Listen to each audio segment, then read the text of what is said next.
always say the neon lights are on Broadway and there's magic in the air, but tonight that distinction belongs to the Charlotte Coliseum, and 23,698 have seen Pat Riley, the former Kentucky All-American, 4 NBA titles, 9 Pacific Division titles, and those are in the dreams of Alan Bristow in his second year as the head coach of the Charlotte Hornets. Alonzo Mourning averaging better than 24 points a game in the playoffs, 3 above his season average. Hugh Evans, Ronnie Nunn, Bennett Salvatore, the officials tonight. Another thing to watch early, too, is Charlotte had early turnovers in New York in Game 2, allowed New York to run out 27-8 on fast break opportunities. The second half, that was not a factor. Johnny Newman, the high arcer, goes into the hands of Charles Oakley. See if they run a play for Charles Smith in the post to try to get him a quick touch, maybe an easy score. Oakley, 16 rebounds in Game 2, 17 points in Game 1. They throw it away, the first turnover. We'll keep our eye on turnovers and more so points off turnovers to see if Charlotte or New York, which team is capitalizing on the other team's mistakes. Game 1 was won by the Knicks, 111-95. Game 2, 105-101 in overtime. One apiece as far as the TOs go. Now it is Bogues on Starks, a matchup Alan Bristow likes. There's the quick post, Charles Smith. Starks for the 3, well off the mark, into the hands of Mourning. Kendall Gill waits for his teammates. Newman on top, Smith giving him a lot of room. Smith can give Newman trouble. They really want Johnny Newman to get off early in the game to get Smith out of there. Here's another good matchup. Larry Johnson in the post against Oakley. Quick double team from Charles Smith to help. Newman off the glass. The former Knick can't get it to drop. And the Hornets, who have been out-rebounded by the Knicks, get it right back, and it ends up with Alonzo Mourning, too. He is so cool. Alonzo Mourning in the playoffs playing so well in this series, averaging 25.5 points a game. And for the 6 playoff games, over 24 points, which is 8th in the playoffs of all scores. Charles Oakley, who Pat Riley says is the best 17-foot shooter on our team, hits the 17. Now Bogues on Rivers. Oakley gives Johnson a lot of room, and LJ thanks the Lord, and the rim is round.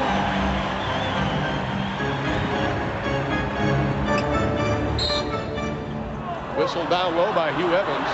We have our first foul on the game. It'll be Johnny Newman. Now what happens, Charles Smith posting, if he causes problems for Johnny Newman, it forces Alan Bristow to go to a big lineup, and he has to come in with Kenny Gaddis, and it moves Larry Johnson over to the 3 spot. And what it does, it limits his ability to substitute, for Alonzo Mourning with Kenny Gaddison. The double team ends up Oakley with the baseline J, and he drains it. There's 2 for Charles Oakley, 2 quick field goals. Now remember, in Game 1 he shot 7 for 10, and he and Greg Anthony were the guys that the Knicks, that Charlotte was forcing to make outside jump shots. They did so, played very well in Game 1. In fact, he hit his first 3 shots in Game 1. Gill to Bogues. Shot clock inside of 10. Doc Rivers says he's a tough cover because you lose eye contact with him. Johnson, the fall away, and Larry Johnson, who played only 16 minutes in Game 1, did not play all that well in Game 2. Is 2 for 2 tonight. It appears that early in this game that Charlotte is using a little more shot clock. I thought that they would look for quicker shots, but I think that Alan Bristow is trying to keep his team at a pace that he feels that they can play for the entire night. So not a lot of quick bursts up the floor right now. A lot of shot clock being used by both teams. The Hornets won 9 of the last 12 regular season games to get to where they are in the playoffs. Steal by Gill. He comes up with a loose ball. Well, that was great help by Kendall Gill. Charles Smith had a dunk. Nice look, Mourning to Johnson inside.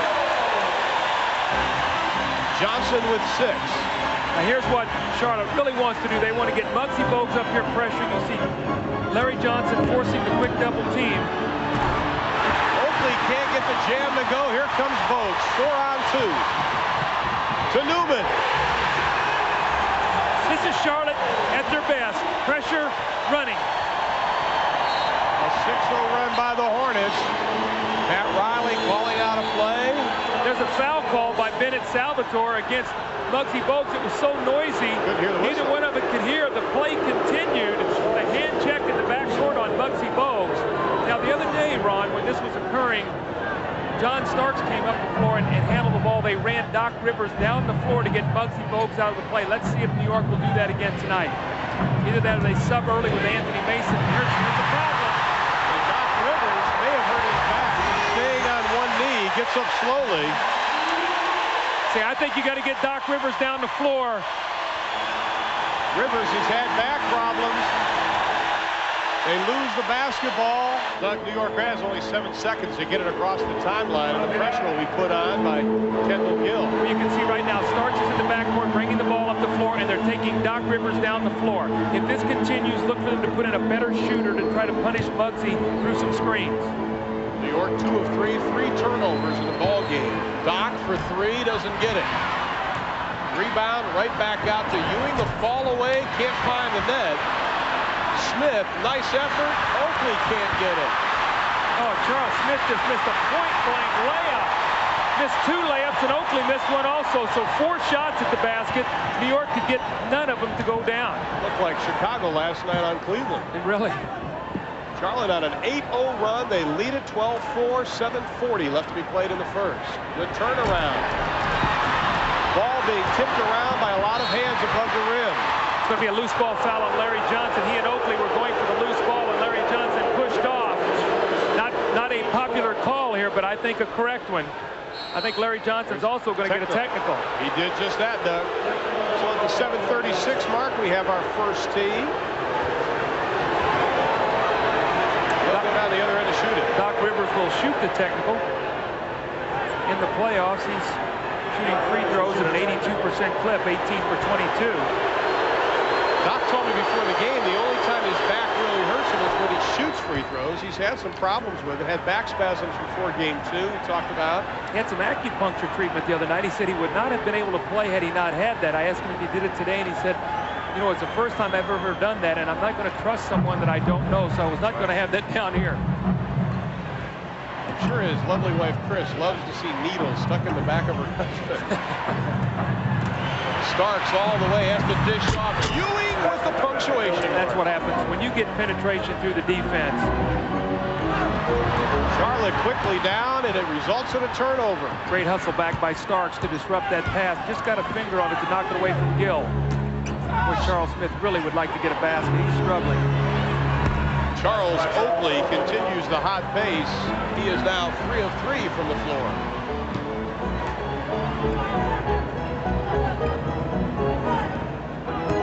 Johnson on Oakley, down low in the morning. Here's a young warrior, jump hook. This guy, I'm growing to love this young guy more and more. We've seen him in the Boston series against Parrish.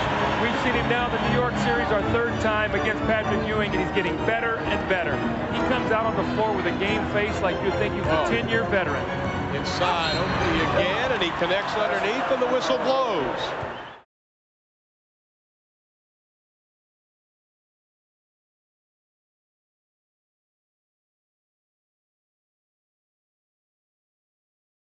Newman will trigger the inbounds pass. Played only 16 minutes in game 2.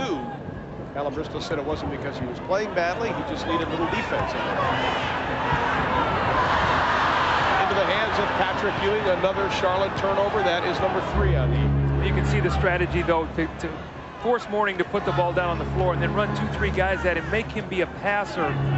He's had trouble with turnovers. He has 23 turnovers in the playoffs and only 5 assists. They give Smith the college 3, and he takes it for an NBA 2. See, now he missed 2 layups to get started. Now he's hit 2 jump shots, so he is now back in the flow. First lead for the Knicks. Bogues will wisely bring it back out. Mourning takes it to the hole on Ewing. No whistle, no foul. The men in blue with the basketball. Well, New York is going to step in. The fans do not like it, but they're going to look to take offensive fouls if they possibly can. Gill has Newman on the right, Bogues on the left. Newman all the way. It'll be a blocking foul on Charles Oakley. But you see, Charles Oakley got himself back, and Johnny Newman should have dropped the ball off to Kendall Gill. Now, Kendall Gill is struggling to score. Doug, here's something we have to keep track of is the free throw shooting for Charlotte against the Knicks. It has been less than adequate. Tonight they are just 2 of 4. They're only shooting 67% against the Knicks. Yeah, and after 77%, which was 5th in the regular season, they're only shooting 70% in the total playoff series. So their free throw shooting is down, which tells you teams punish you a little bit, force you to go to the line, and the pressure, they're not as easy to make. Starks the running right-hander goes down.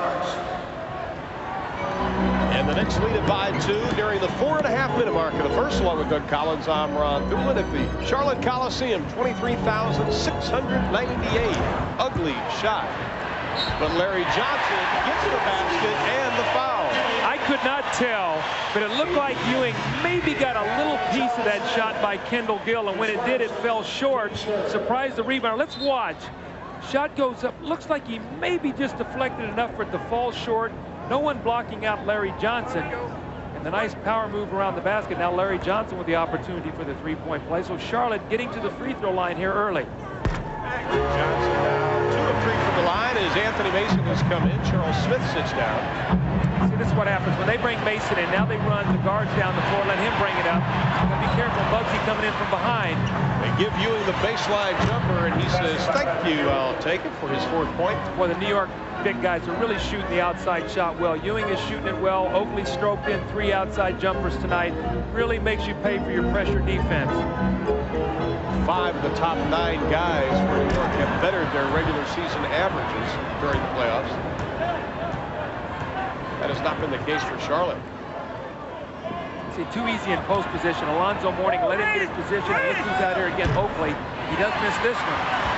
Bogues with the rebound. The Hornets trail it by 1. 3:44 left to play in the first.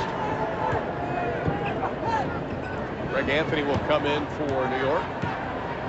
Del Curry will come in for Charlotte.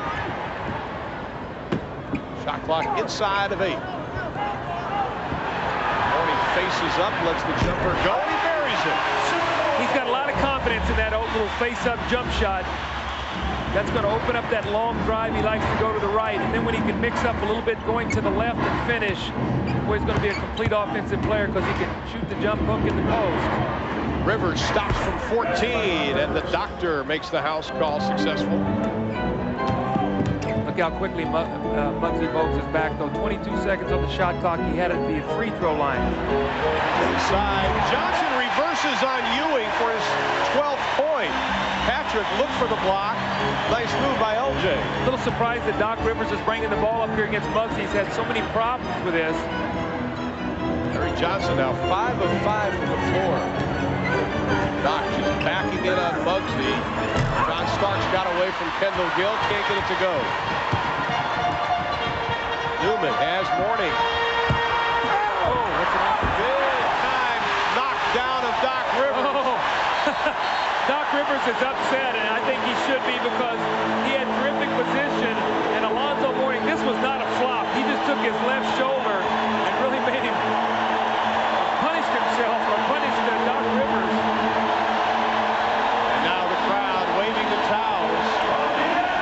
Pressure continued to be put on by the Hornets. This is what Alan Briscoe says, make him go. Johnny Newman steps in front of Anthony Mason for his 2nd personal foul. Here's the play that Doc Rivers was upset. Alonzo Mourning gets position here, and Doc Rivers holds his ground. You see him just lower his left shoulder and bulldoze Doc Rivers down to the floor. He gets the score. Rolando Blackman, who's come in for the Knicks. Greg Anthony also in for New York. Where both teams have gone to the bench quickly, which lets you know that the pace is very fast, and the benches both want to be able to get into the ball game here early. Ewing, the quick flip from the outside. Mourning comes up with the rebound. As a coach, you get everybody in here early with this kind of pace. You'll find out who's got it tonight, maybe who doesn't, and who you can count on later in the game. Well, Pat Riley was concerned about useless energy, just wasting it. He did that in game 1, and he didn't want to do it in game 2, and he didn't want to do it again tonight. Starks turns, pulls the trigger. Long jump shots mean long rebounds. That'll be a blocking foul on Greg Anthony. Anthony's first personal foul. Well, it looks like in tonight's game early, they're not going to call a lot of the offensive fouls. Now, remember in game 2, Charlotte had 6 offensive fouls of their 14 turnovers in the first half. Tonight, there's been 2 or 3 plays where it could have gone either way. There's either been a no call or a block. So New York is going to have to adjust to that tonight. It looks like they're not giving them the offensive foul, so they got to be smart. Like we talked about Alonzo Mourning the other night, taking upwards of 13, 14 seconds to shoot. Well, our tremendous producer, Glenn Diamond, put a stopwatch out of here in the second one. Tony Bennett comes in. Muggsy Bogues sits down. Tony Bennett, 4 for 4 in game 1 from the outside. He played very well, and he's done very well in this series. The only thing in the other night's game, he had 4 turnovers in 7 minutes, so turnovers were a problem, although he did shoot the ball very well. Alonzo going through the routine. I feel like jeopardy is doing it. Doesn't get it to go. See, Alonzo shot 78% from the free throw line in the regular season. In this series, he's shooting at 58%. Was 4 for 10 the other night, missed 2 critical free throws when they were up 13, and then New York started the run. Ewing on Mourning, the big step, the right-handed shot finds the net. That's a pretty move. Going to his right, turn it over his right shoulder, the right hand runner. Mourning now on Starks, has to give it up. See, Starks took a flop that time, no call. He's got to stay on his feet. Nice move, Alonzo Mourning got Patrick Ewing up in the air. Mourning with 11. That play does not work if you can't shoot, but if you can shoot and you show the ball with a pump fake, you get it honored, and now you get a layup. That's the importance of being able to square up and make shots.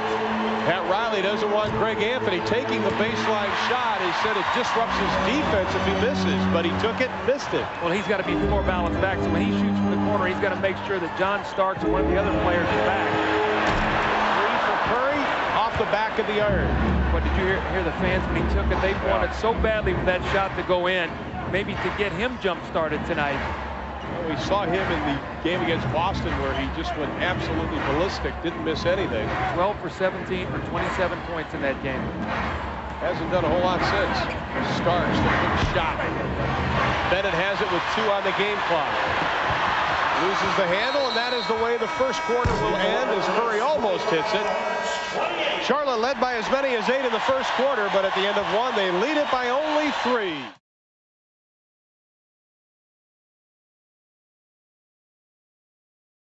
28-25, the Hornets lead it by 3 thanks to 23 points from the combination of Johnson and Mourning. Let's see the nice move by Patrick Ewing, the little runner to his left over his right shoulder. Nice move, and then we're going to follow it up with a nice post play by Alonzo Mourning. He's hit 3 jumpers, so you must honor this pump fake right there, which Ewing does. Now he takes the ball to the basket.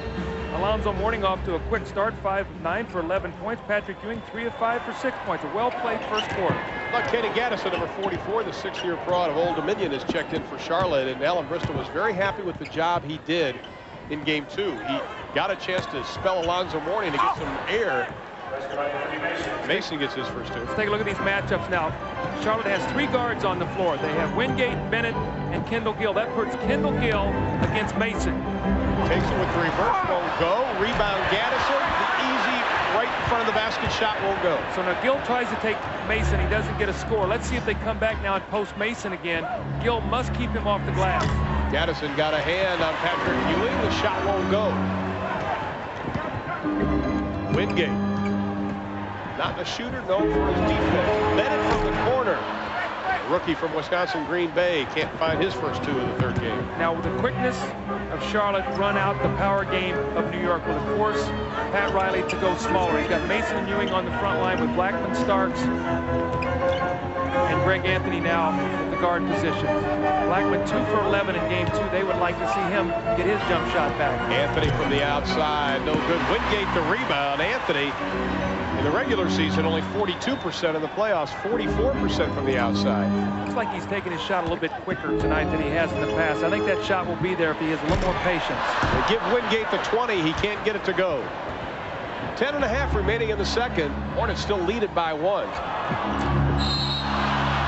Blackman, they're going to call a jump ball, says Ronnie Nunn. Both teams, Doug, it feels like, we had kind of a hectic tempo in Game 2. We couldn't really figure it out after the first half as Greg Anthony knocks it out of bounds. Ball belongs to Charlotte. This seems like 2 heavyweight fighters sort of feeling each other out. You make the move. No, I'll make the move. I think that's what happens. The longer you go in a series, the more it comes to a slower tempo. You don't keep up that same pace, because what happens is you start gearing to what teams want to do and you try to shut them down. New York knows what Charlotte wants to do. They want to get out and run with it. Charlotte now knows what New York wants to do. So now you force them away from their strength and maybe into some weaknesses. And I think that's why you see a little more tentativeness on offense. Right. So Hubert Davis, you saw, started to come in and can't make a substitution on that play, so he sits back down. Gill from the outside, and boy, that is a sigh of relief for Alan Bristow. His first 2 of the game for Gill. All right, now does New York come back and post up Gill? Now, Gill took Mason outside. They've now moved Gill over on Charles Smith. See, that's a quick shot by Starks. He's really looking for the quick jumper. But now Kendall Gill is playing Charles Smith. Chess game continues. Gill now 1 of 4 from the floor. On top, Mason on him. Looked for Curry. Curry forces up the jumper, doesn't get it. The tip won't go. Gaddison the rebound. The putback. And they'll try it again. No, we have a loose ball foul. One of the things that was talked about by New York today was the offensive rebounding of Kendall Gill. Don't let him sneak in for offensive rebounds. Now, interestingly enough, they're not giving him 2 shots. I thought he was in the act of shooting. They are not. Alonzo Mourning sits and contemplates. Offensive rebounds, New York 3. No second chance points. Charlotte 6. 5 second chance points. As Hubert Davis, the star of game 2, is checked in. The rookie out of North Carolina, playing in basically his backyard in collegiate career. Curry hangs in the air for a long time. Blackman pulls down the loose ball. When you force Curry to put it on the floor and create his own shot, his percentage drops at least 15%. Anthony works it around to Blackman. See, Blackman's got Smith in the post. If he'll take his time, right there it is. That's what you got to go to, since Smith's got to be able to catch the ball. Tony Bennett tried to keep it alive. Ron, I think that Charles Smith is so excited about trying to post up that he's not catching the ball. He's almost playing frenetically and playing out of tempo, and that's what happens as you start to struggle. The pressure to have a good game continues to build. Larry Johnson wants to come into the lineup, and he will. David Wingate comes out. Now the matchups change again. Now we have to see who's going to be guarding whom. Well, that puts now Larry Johnson on Charles Smith, Gill on Hubert Davis, so you've got better matchups. Mason now being played by Kenny Gaddison, so they have more power. Alan Bristow did not like the looks of Gill playing Charles Smith. Smith basically playing the center position. This is where he's at his best. Take your time, catch it, just turn around and take the shot. That was a nice play, just didn't get the shot to go down. Larry Johnson plays point guard now. Shakes and bakes around Mason with the left hand and won't go. Gaddison. This is not a good rebounding team that New York has on the floor right now. Charles Smith and Mason, the primary rebounders, with Hubert Davis, Blackman, and Greg Anthony. So this could be a team that Charlotte could get some second and third shots against. Mason wants the ball on Gaddison, and he gets it. Bennett shows the double, backs off. Shot clock at 5. The kid, as Pat Riley calls him, with his first 2. What happens in the playoffs, sometimes you find a guy that you don't think is going to give you anything. He gives you some big minutes, and then you start to trust him more. And Hubert Davis playing with a lot of confidence. And that'll be off the hands of Kendall Gill. Hubert Davis causing a little problems defensively. Davis, a first-round pick this past year, the 20th pick overall out of North Carolina. His uncle named Walter Davis, familiar in NBA circles. Screen roll. Davis goes through it. Gives it up. Nice pass to Smith. Has a strict no foul. Curry has Blackman to beat, and he does, and he draws the whistle. Well, let's see if this gets Curry excited. Makes a nice layup against Orlando Blackman. Charles Smith going to the basket. He has it stripped low by Kenny Gaddison. This gives an opportunity for Charlotte to run. Tony Bennett pushes it ahead, and Del Curry, a little nice show it, take it around, off the glass for a 3-point play. And he is now 4 of 6 from the line in the playoffs, and the Hornets have a 4-point lead nearing the 7-minute mark of the second quarter. Charlotte has led basically all the way. New York had a small lead early. Mason backs it and went off. He wasn't sure what he wanted to do, Doug. He got down in there and he didn't know if he wanted to turn right or turn left. He was seeking contact, and Kenny Gaddison moved, and when he did, there was no one for him to bump into or hold him up, so he was stumbling backwards and just shuffled his feet. Well, the 2 Georgetown Giants come back in. Alonzo Mourning and Patrick Ewing, who spent a quiet evening in Charlotte together last night at a restaurant. Now they're doing battle in front of 23,000 at the Coliseum. 7 turnovers for New York, 4 only for Charlotte. You see Kendall Gill running away from his shot, wanting to put it on the floor. He had an open jump shot at the top, maybe one power dribble and pull up. You cannot hesitate from the outside. Timeout. Hornets by 4.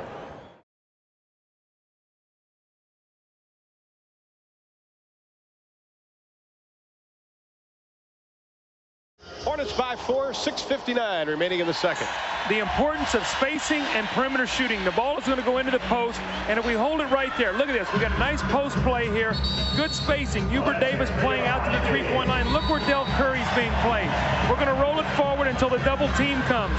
Hubert Davis is going to come in, and we get it right here. He's coming down for the double team. You're not going to leave Curry. You don't want to give him the 3. So the ball's going to come back out to Kendall Gill. And this is one right there where he's got to think about the shot. He puts it on the floor, creates the foul. But that's the importance of spacing, taking the perimeter shot to open up your post play for Larry Johnson and Alonzo Mourning. Or you see the numbers on him tonight. Tony Bennett remains in the lineup. Muggsy Bogues up off the bench. He'll come in the next break in the action. Mourning. Spinning. Ewing got a piece of it. Here comes Hubert Davis. 2 on 3. Ewing's got a quick post up if they look for him. Davis does, gets it to him. Patrick lost it. Bennett comes up with it. Hornets with the numbers if they can take advantage. Gill holds it up. Johnson inside. The foul by Doc Rivers, who thought he had all ball. That'll be Doc's first.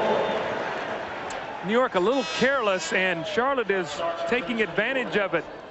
Patrick Ewing lost the ball down at the other end, and for a moment New York was playing 4 on 5. Doc Rivers thought he had a clean block, but he did get the foul. So Larry Johnson back to the free throw line.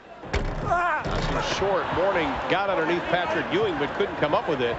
So Larry Johnson just 3 of 5 from the line, and the Hornets continue their shooting woes from the stripe.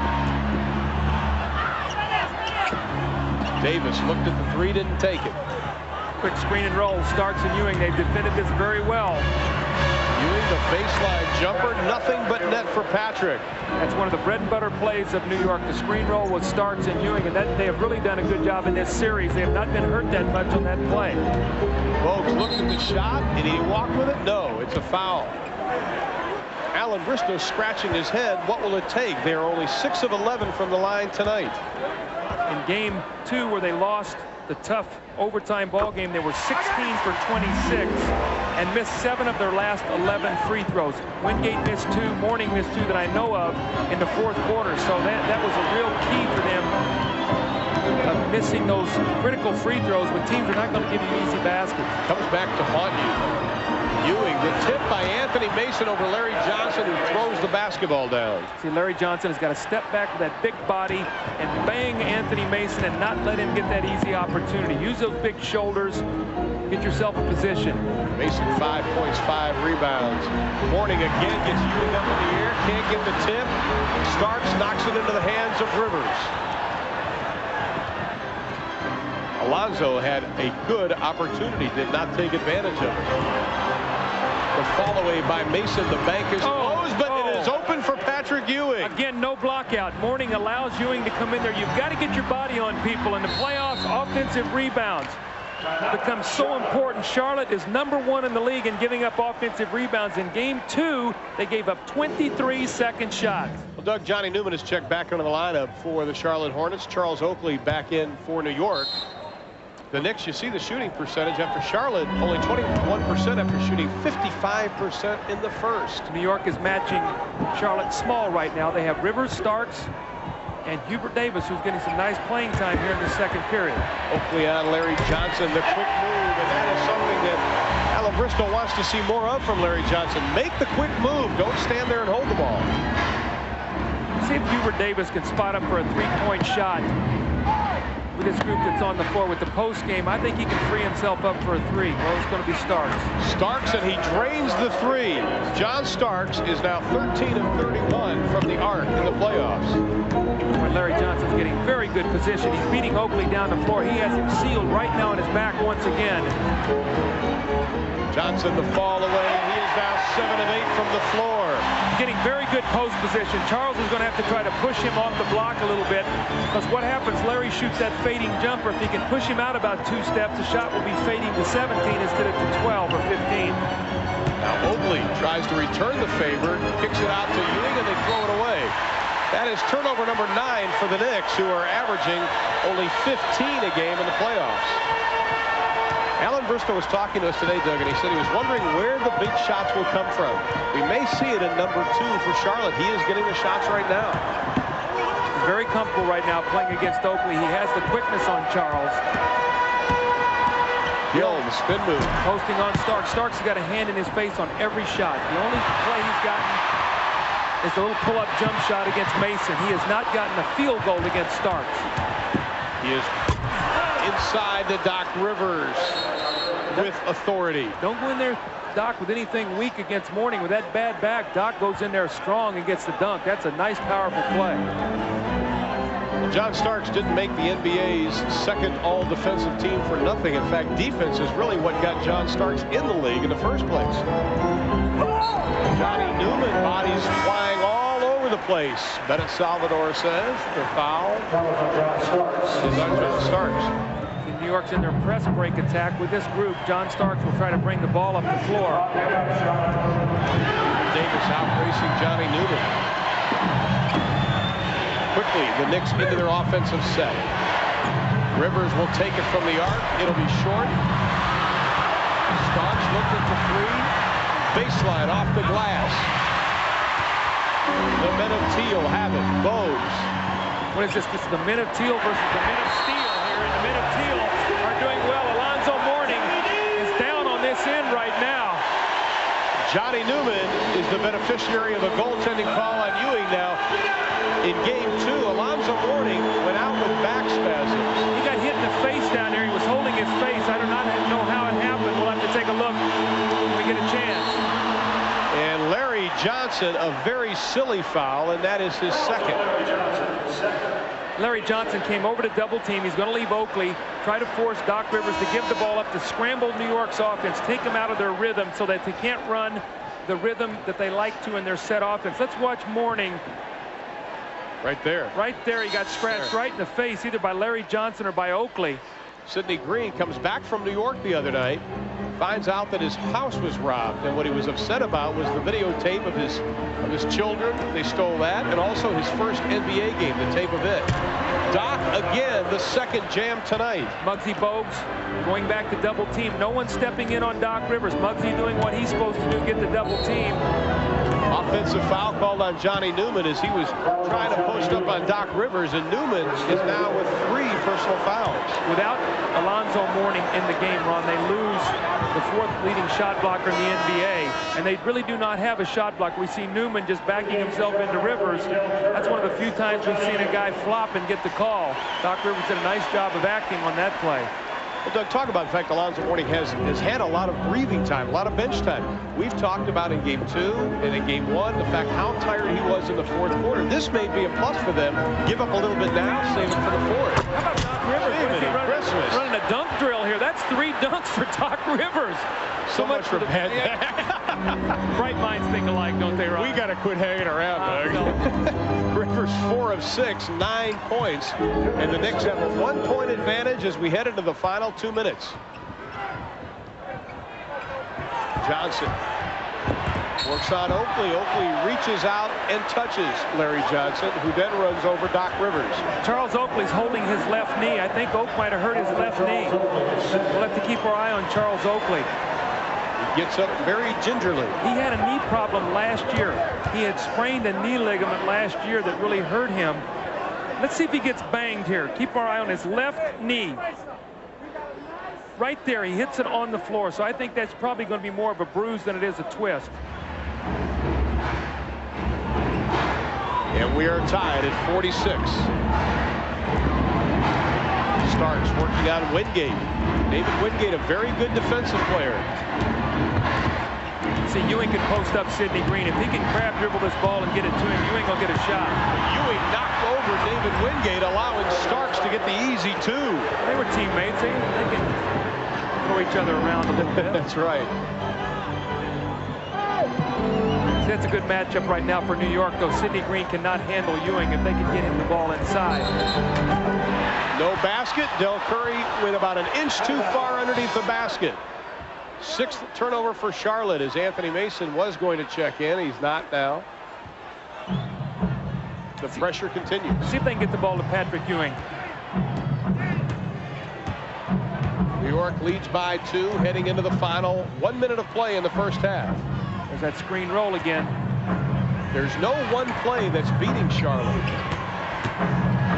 Oakley gets the shooter's roll. Charles Oakley dug with 11 first-half points. Larry Johnson on the season's only blocked 27 shots. So when he lets a guy get down there, you're not going to worry about him getting a shot. Larry Johnson past Patrick Ewing. Well, maybe this is going to be that night that he gets 80. Remember, he said he was going to get 80. He was upset with Pat Riley when he didn't play much as a starter in the All-Star game. So he's got 20. He's 1/4 of the way there. The problem is the game's half over. There's the matchup I was talking about right there. Oakley snared the rebound and lost it as Larry Johnson the last to touch it. 7 seconds between the shot of the game. We haven't really heard from the sellout crowd here at the Coliseum. It has been a very quiet crowd, at least for Charlotte. Now they're starting to get a little riled up. They couldn't get the quick shot, so they're going to use clock now. 6-second differential. Starts inside the paint. Ewing, 7 on the shot clock. The big step inside, and Patrick drains it with 10.9 left in the half. He took his time. He had a smaller player on him, did not get in a hurry, knew that he could get the shot. Lonzo Mourning remains on the bench. Muggsy Bogues, the high archer, won't go. And that is the way the first half will end. So the Charlotte Hornets had the lead for a while, but New York goes on a 10-3 run the final 3.5 minutes. And as we head to the third quarter of game number 3, the Knicks lead it by 2, 52-48.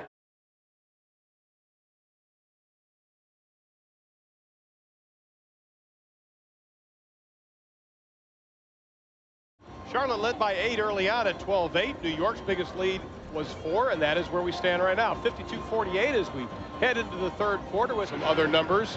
Second quarter, the Hornets were ice cold.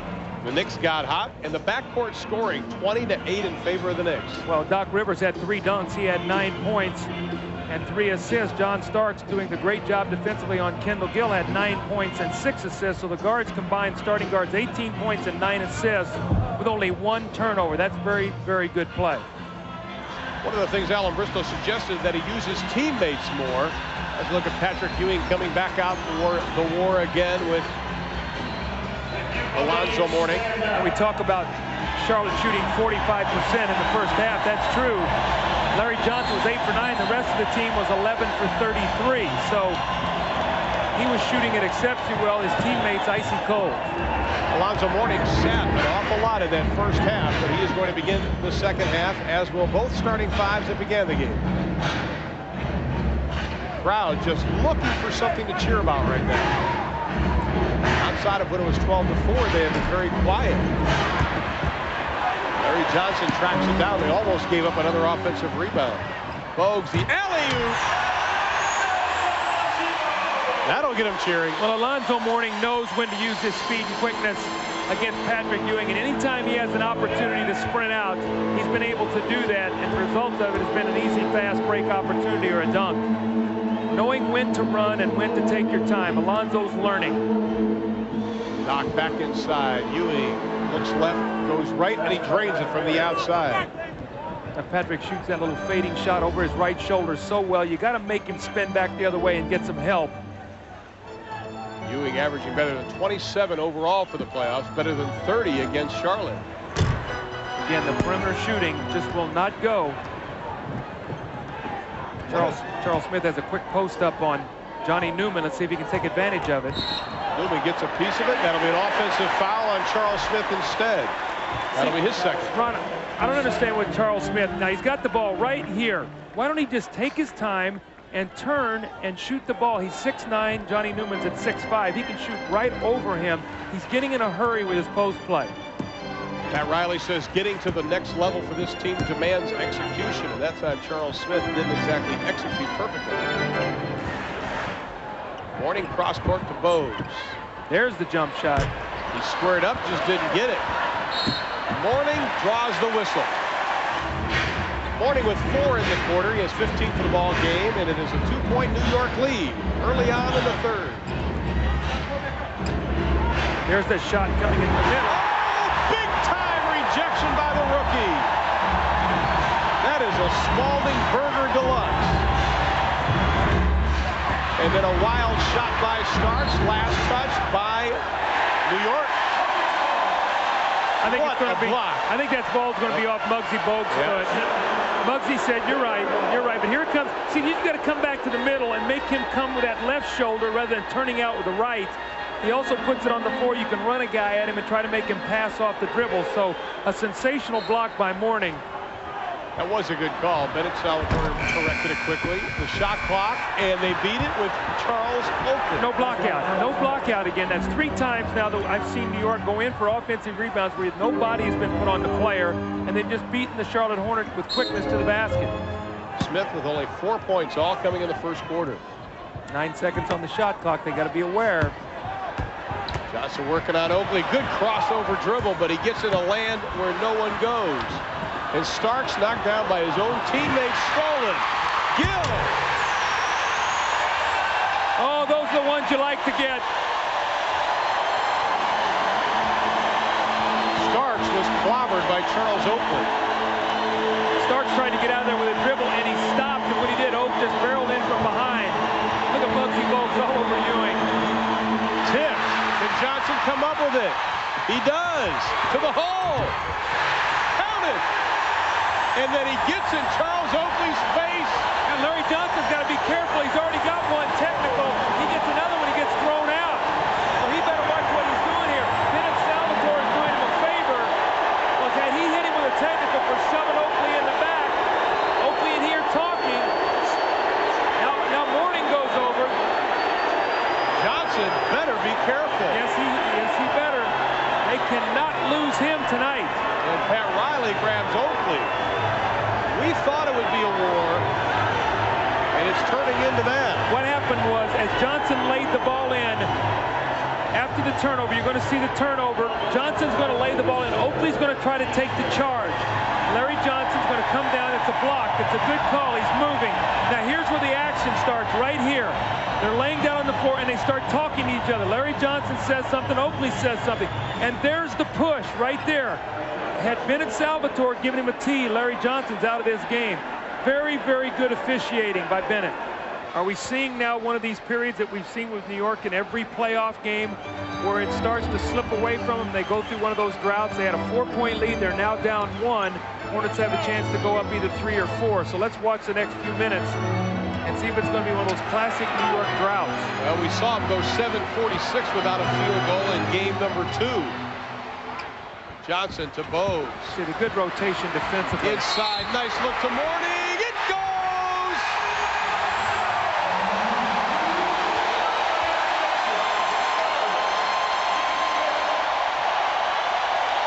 Now they're cheering.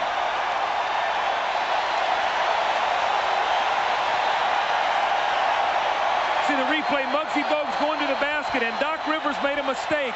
He ran out at Muggsy Bogues as a shooter instead of a driver, and when he did, Muggsy got him wrong-footed and took the ball past him. So when you close out on Muggsy, you play him for the shot, or make him take the shot and play him for the drive. A 4-point lead now. Hornets lead 60-56. And they are on an 8-0 run. That foul, by the way, was on Anthony Mason. That is his third. And New York finally gets into their offense with 15 on the shot clock. A lot of bumping. Mason, a clear path and an easy layup. What Charlotte wants to do on that screen roll, they're running off of Oakley, and they're trying to force a quick trap to run them out of their screen roll. New York has scouted it, and they've got a counter, and it's working for them. That is the shot that beat Boston. Mourning hits another. 8 in the quarter for Mourning, 19 for the ball game. There's the trap. Bogues, Rivers has to foul him.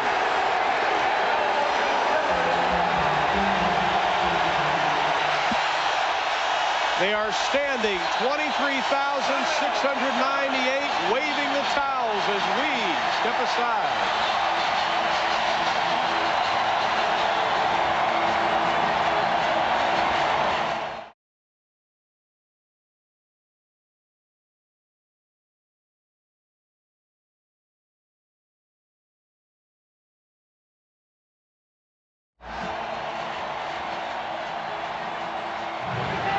Charlotte continues to try and disrupt the tempo of New York's offense.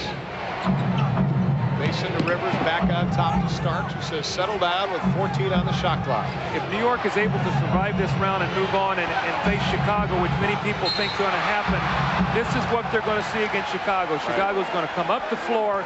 So the best practice New York can get, and I'm not counting Charlotte out by any stretch of the imagination, is to play against all this trapping pressure defense, because that's what they're going to have to do to beat Chicago. Pat Riley said that the Indiana series prepared them for the Charlotte series. So it seems like every step they're going right now, they're getting prepared in a different way, if indeed they can defeat Charlotte.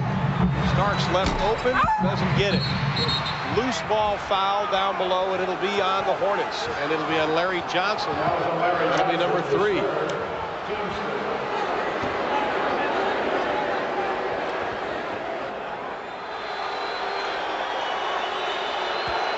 He said in game 2 he has the instinct for rebounds, exactly what Dennis Rodman has. All the great rebounders have it. Oakley with 14 points, doubling his season average. His high in the season was 18. He had 17, of course, in game 1 between these two teams.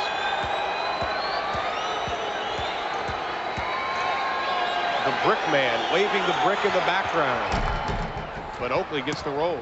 We talked about, or at least I said a while ago, that we're setting ourselves up for one of these fourth quarter games that we've seen between Charlotte and New York in the regular season and the playoffs, where Charlotte has been right in the game and New York has owned the fourth quarter. Will the home court make the difference tonight? Johnson, the whistle blows, no basket beforehand, and it'll be on Oakley. His 4th. So Oakley, with his 15 points, has 4 personal fouls. Johnson, with 23 points, has 4 personal fouls. Now, will Alan Bristow allow Larry Johnson to play the rest of 5:30, or will he maybe try to get a couple more minutes out of him, get him out of there with the 4 fouls, get him a little rest so that he can come in and finish the fourth quarter strong? That's the thinking of what you have to do as a coach over there. You have to start thinking ahead for the finish. Rolando Blackman into the lineup now for the Knicks. Oakley will sit down. Johnson and his points gets them both. He's hit his last 4 from the line. Starks gets away from Gill. Oh, nice play. Dish, and Alonzo Mourning pays for it. Showed it at the last moment. It looked like he was going to shoot it in the last moment, dropped it off. He got Mourning in the air. Kendall Gill doesn't get it. And you know what happens? Starks runs out. No one protects back, and that's what we saw in game 2. Muggsy Bogues has got to get back when Kendall Gill takes that shot. Alonzo Mourning, who has only 1 assist coming into tonight's game versus the Knicks in the playoffs. Perimeter shooting. We're going to double the post now. Someone's going to have to make a shot. Gill now swinging the ball. He's missed his last 3 perimeter jumpers. See if he can dish it off this time. There's Muggsy going to take it. And he gets it. That is the shot he did not take in game 2. Muggsy now with 6. The lead is 3 by Charlotte, 4.5 remaining in the 3rd. I think Kenny Gaddison's waiting to come in right now for Larry Johnson. Gill has Johnson trailing, but he takes it himself. Kendall Gill has 3 baskets in this game, and 2 of them are dunks. Mason to Ewing, and they get it back on top. Starks from the arc. Buries it.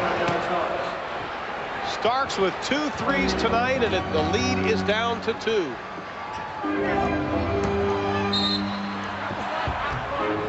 We have a whistle. We're seeing Alonzo go to his left a little bit more tonight. Patrick is way over on that right hand, and Alonzo going left, and he's a little bit more under control tonight. He was jumping in the air the other day and getting turnover problems. Here he's keeping his feet down on the ground, gets bumped, and he will go to the line for 2 free throws. Larry Johnson coming out. I think that's an excellent substitution by Alan Bristow. You have 4 minutes to go. You've got a 2-point lead. Try to hold on here and bring him in with 4 fouls to finish the game. Hubert Davis checking in for the Knicks as Doc Rivers sits down. Kenny Gaddison coming in for Charlotte. With Alonzo Mourning, you saw the numbers. He's been so consistent with his scoring. He's 5 of 7 from the line tonight, 21 points. Well, you're supposed to get nervous in the playoffs, and when you look at his numbers, in the 6 games he's shooting 53% from the field, He's blocked 23 shots, averaged over 24 points, about 10 rebounds. The only thing is he's got 5 assists and 23 turnovers, so he has not passed the ball well out of double teams. That's his next growth as a player. And Charlotte, after the free throw woes in the first half, 9 for 9 here in the second half. They've opened up a 4-point advantage. A whistle, illegal defense called on Charlotte. Alan Bristow doesn't like it, but that is only the first of the game for either team. Kendall Gill was down one step too deep away from Orlando Blackman. In game 2, you remember, Charlotte was able to build up the lead. They led by 13 with just 6:48 showing on the clock. And as Doug touched on briefly, fourth quarter problems for Charlotte. We are indeed heading for something just like that. The Charlotte lead in the fourth. Mason, the spin. Offensive rebounds once again. After doing lost the handle. And Johnny Newman thought he was farther down by the line because he stopped. He had another 2 or 3 steps to go. That was a typical wide receiver move where you're looking to get hit. You take your eyes off the ball. In that instance, he was looking down to see where he was on the floor. Never relocated the basketball. 9th turnover for Charlotte. And a whistle and a foul on Kendall Gill. His 3rd. And the Knicks, who won the regular season series between these two teams 3-1. The only Charlotte victory was won in the Garden in overtime back in December. They send Rolando Blackman to the line. Larry Johnson, as you see, 9 of 10 from the floor, 25 points. Big night for LJ. Blackman yet to score in tonight's game.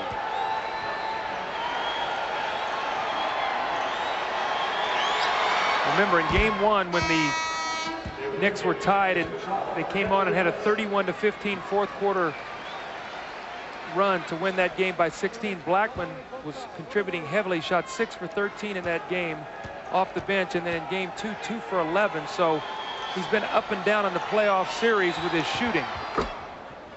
Gets them both. Wingate into the lineup. And Kendall Gill sits down.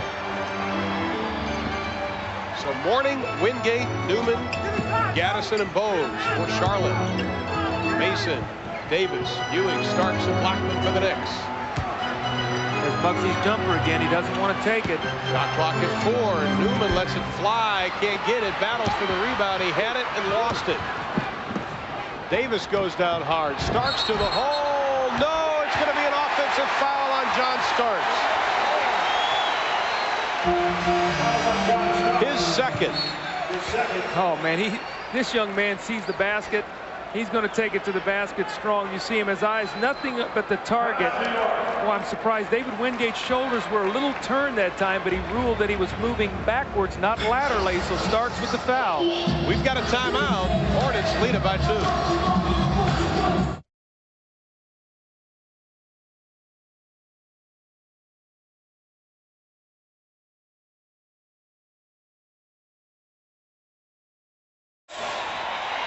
Take a look at the one play that I talked about. When Kendall Gill's going to shoot the shot, we stop it right there. All right, John Starks runs at him. He is now going to release. Someone's got to be back. If we stop it, keep it going, hold it right there. You're going to see Johnny Newman and Muggsy Bogues right here in this position. They have to protect the backcourt. Neither one of them do. And as a result, John Starks gets the breakaway. That's the area they've got to really cover back when they shoot that baseline jump shot, because Starks is going to release. Bogues from 18. It. Perimeter shooting. Will this set up a strong fourth quarter finish? Well, at the end of the third quarter in game 2, it was 76-71. Charlotte by 5. And in game 1, it was 80-80. Davis pulls the trigger, and the rookie out of North Carolina. Now with 4. When you get a chance, take advantage of it, and that's what he's doing. And Gaddison is going to be hammered by John Starks. That'll be his 3rd. What you're seeing right now is Kenny Gaddison is running Patrick Ewing, just like Alonzo Mourning looked to do. That time he also ran against Anthony Mason. So New York must get back defensively. Quick score, you must get back. And they started looking around at each other like, who's got this man? That was Anthony Mason's guy. Mourning was being checked by Patrick Ewing. Gaddison, who is known for bad free throw shooting, only 60% during the regular season. He is now 8 of 15 here in the playoffs. Johnson continues to sit, while teammate Mourning continues to battle Ewing, and Ewing gets the best of that. Bogues on Starks. Even though you think that'd be a mismatch, Alan Bristow says he likes Muggsy Bogues on there. He takes him away from all the action. Muggsy lost it, quickly comes up with it, has Newman on the left. Muggsy stops, hesitates. Ball belongs to the Knicks. Muggsy can't believe it. Well, Muggsy did everything right. Kenny Gaddison was slow stepping in, and he really busted in there. He would have had him a dunk because Muggsy did everything, laid the ball out for him. And at the last moment, one of the New York Knicks got their hands on it. Well, Del Curry comes in. Tony Bennett checks in for Charlotte. Muggsy Bogues is going to take a seat. All right, now with 1:36 to go, can Charlotte buy some time here, 1:36, and do this timeout that you're going to have between the quarters to get some rest? Tony Bennett has played well when he's come in the last 2 games. There's one thing Alan Bristol said he wished he would have done in game 2 is put Bennett in, let him run it late in the game. Anthony also in for the Knicks. Shot clock at 4. Shot clock at 3. Partially tipped. Shot clock at 1. Ewing gets it off as the buzzer sounds, but Charlotte has the ball. Mourning tries to get it over the head to Kenny Gaddison, and they buy a break. That's where he comes in the lane and he leaves his feet to be a shooter. The shot is taken away from him, and then he wants to be a passer. Ron, when you leave your feet, you must think shot. You cannot think pass, and he's getting in the air, and that's where a lot of his turnovers are coming right now. You cannot leave your feet because guys are going to step back into the passing lane.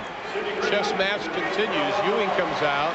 Smith comes in, so then Alonzo Mourning and Alan Bristow see that. He goes out. We got bench against bench right now. Charles Smith is the only starter on the floor for either team. We talked about the fourth quarter woes in the last 4 games with New York. The Knicks have outscored Charlotte by an average of 11 points in the fourth. Shot clock at 3. Wingate puts up the prayer. It won't be answered. Davis tracks it down to Mason. Nice hustle by Mason. He took it away from Sidney Green. Smith wanted the ball as he was posting up on Wingate. 35 left in the quarter. The Hornets by 2. This is amazing, the scoring at the end of these quarters. Bennett stripped it with 6 on the shot clock. Now let's show you some numbers that'll explain exactly what Doug and I have been talking about the last couple of minutes. Fourth quarter woes. Well, on the regular season, New York has won 3 of 4, and you can see they've outscored the Hornets by an average of 8 points in the fourth quarter in the regular season. Game 1, it was a 16-point differential after a tie score. In Game 2, New York was down 5.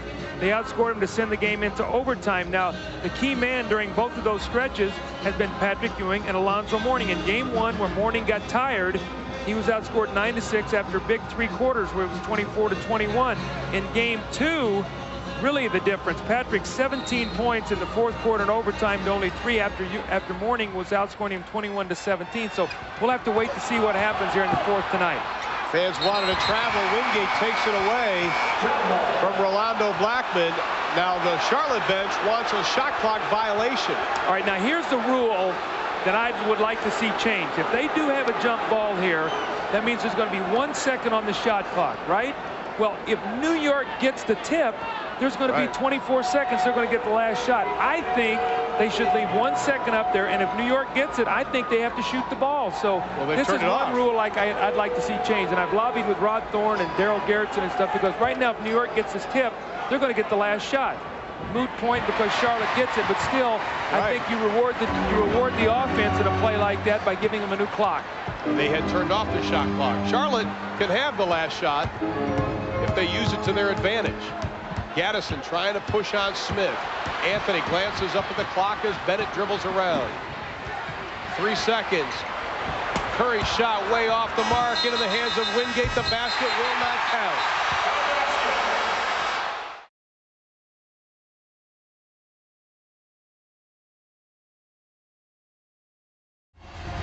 Hornets lead it by 2 as we head to the final 12 minutes. Patrick Ewing only 2 of 10 in the third quarter. Now in game 2, he scored only 1 point in the third quarter. Tonight's game, only 4 points in the third quarter. But Patrick exploded in the final 12, but he'll start the final 12 with a seat on the bench. New York has out-rebounded the Hornets 37-26, but the Hornets have 10 steals, total of 17 New York turnovers that have led to 23 points. Charlotte only 10 turnovers for 10 points. So while New York has out-rebounded them by 11, they have them outscored by 13 off steals, turnovers, transition. So right now we have an even game based upon those two statistics. You see the Knicks shooting percentage in the third quarter, 30%, reminiscent of game 2 between these two teams. One thing that saved them was they got 9 more shots at the basket. 23 shots, only 14 for Charlotte. And they're not going to the free throw line that much, New York. Only 8 shots from the stripe tonight. Gaddison sneaks away from everybody for the easy 2.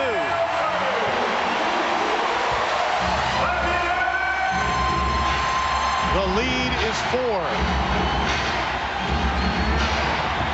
Anthony loses the handle, and somebody, Kenny Gaddison, got it right in the eye. I wonder how long Pat Riley will stay with this team he has on the floor right now. He does not want to dig himself an 8 or 9 point hole. They're now down 4. 13 seconds remaining on the shot clock. Anthony gets the shot blocked, and he, on his follow-through, gets Gaddison in the face. Mason on Bennett, kicks it back out. Anthony from 19 doesn't get it. Bennett decided to run down the court. Couldn't get a hand on it. Blackman spotting up for the 2. Doesn't get it. Green, who had 10 rebounds on Wednesday night, snags the rock with 11 minutes left. I think if Charlotte scores here, you're going to see Pat Riley come back with the rest of his team. This will put him down 6 points. Riley called win number 2 incredible. This one's shaping up. Bet for 3. Gaddison tracks down the loose ball. He came down. Walked in it. Once again, they have a penchant for getting up in the air and not going anywhere. You can't leave your feet unless you know you're going to shoot the ball. And what happened, Del Curry got hung in the air that time at the last moment, tried to pass it off, and had no one to pass the ball to. Here comes Patrick Ewing. I didn't think he was going to sit very long. He didn't. Green on Mason. Mason may go left, fall away instead. The flick of the wrist shot goes down. He does a nice job of banging back into the defender to get just enough space. He's not a great leaper on his shot, but he gets enough space to be able to get it off. Mason out of Queens, New York. Spent last summer with Truck Robinson working on that jump shot. In the air again. Wingate got bailed out. Oh, great pass inside. Rejected big time by Charles Smith. Anthony has grabbed the basket, counts, and the foul, and Sidney Green just closes his eyes. And Alonzo Mourning has come back into the lineup. Oh, he's joined by Sidney Green, Tony Bennett, Larry Johnson, and Del Curry. But the Knicks have the ball. Davis, Ewing, Blackman, Anthony, and Mason. Got to go to Ewing right now against Sidney Green. This is a matchup that they can take advantage of. Let's see if Blackman will drop it into him.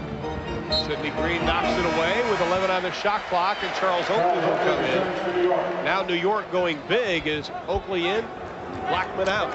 See, Charlotte's big. Sidney Green against Ewing, Mourning against Mason, and Larry Johnson against Oakley, but they cannot handle Ewing with this matchup with Sidney Green. So they've got to go to Ewing. Ewing fakes once, throws it up, and he buries it. Sidney Green was right in his face. They got to go to that matchup because he'll create jump shots. Mourning will have to be switched back over to him soon. Curry gets inside, has to back it out. Bennett to Johnson. And that stops a 6-0 New York run. Good ball movement that time, though, right around the perimeter, finding the open man, and Larry Johnson really shooting the ball well tonight.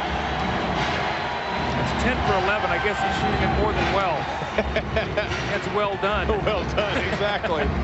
You can't say that's a quiet 10 for 11. Anthony sneaks inside. Mourning clears it. Tied at 77. 8:55 left. Mourning out front. Oakley dares him. He takes it, doesn't get it. Curry three off the glass. See, Ewing is playing against Alonzo Mourning right now. Excuse me, Ewing is on Sidney Green. Oakley against Mourning. They do not want to get any more fouls on Ewing. So look for that matchup to change now. We get about the last 8 minutes. Mason from the line rolls it around and it drops.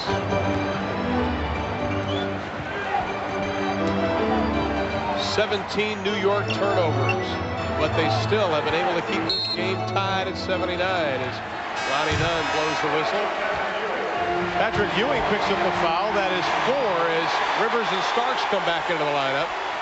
Anthony and Davis sit down.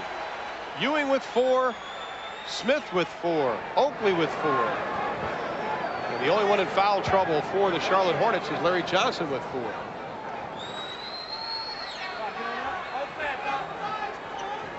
Fresh 24 for the Hornets.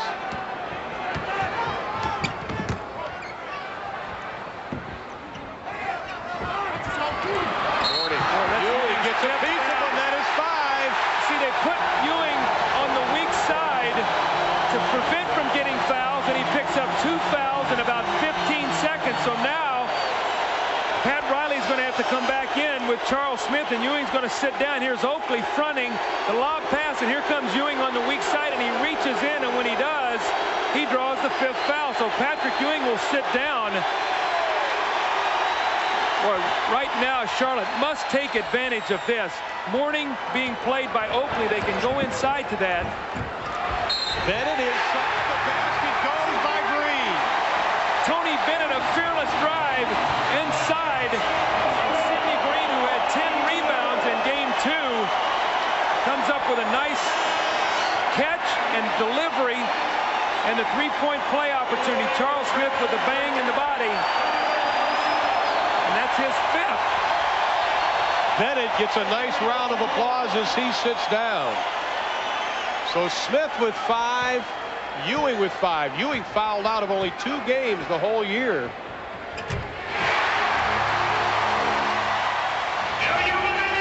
The lead is 3, 82-79. Boy, Doc Rivers got to be really careful against this matchup with Muggsy. He's already picked him once tonight for a layup. Muggsy eyeing the basketball, which isn't hard because he's right at the height of the dribble of Doc. Oakley stepping up big time. Charles says, you better come out and play me. I can make these open jump shots. Don't leave me this open. Now he's got to play Mourning on this end. This is a tough cover for him because he's not a shot blocker. Mourning knows that he can go right over him. Doc ties up Alonzo. Bug loose on a rug. We got a kick. That'll be against Charlotte. New York has the ball. 17 points for Charles Oakley. We've had 9 ties, 16 lead changes. This is where maturity for Mourning has got to come into play. Charles Oakley's not a shot blocker. He will strip you on the way up. Protect it, jump, and take your shot. Don't worry about being in a hurry to create a shot like you would against Ewing. You can take your time. Right. Starks all the way to the hole. Tipped up. Won't go. Tipped again. Charlotte's got it. Bogues pushes it across. Finds an opening. It goes!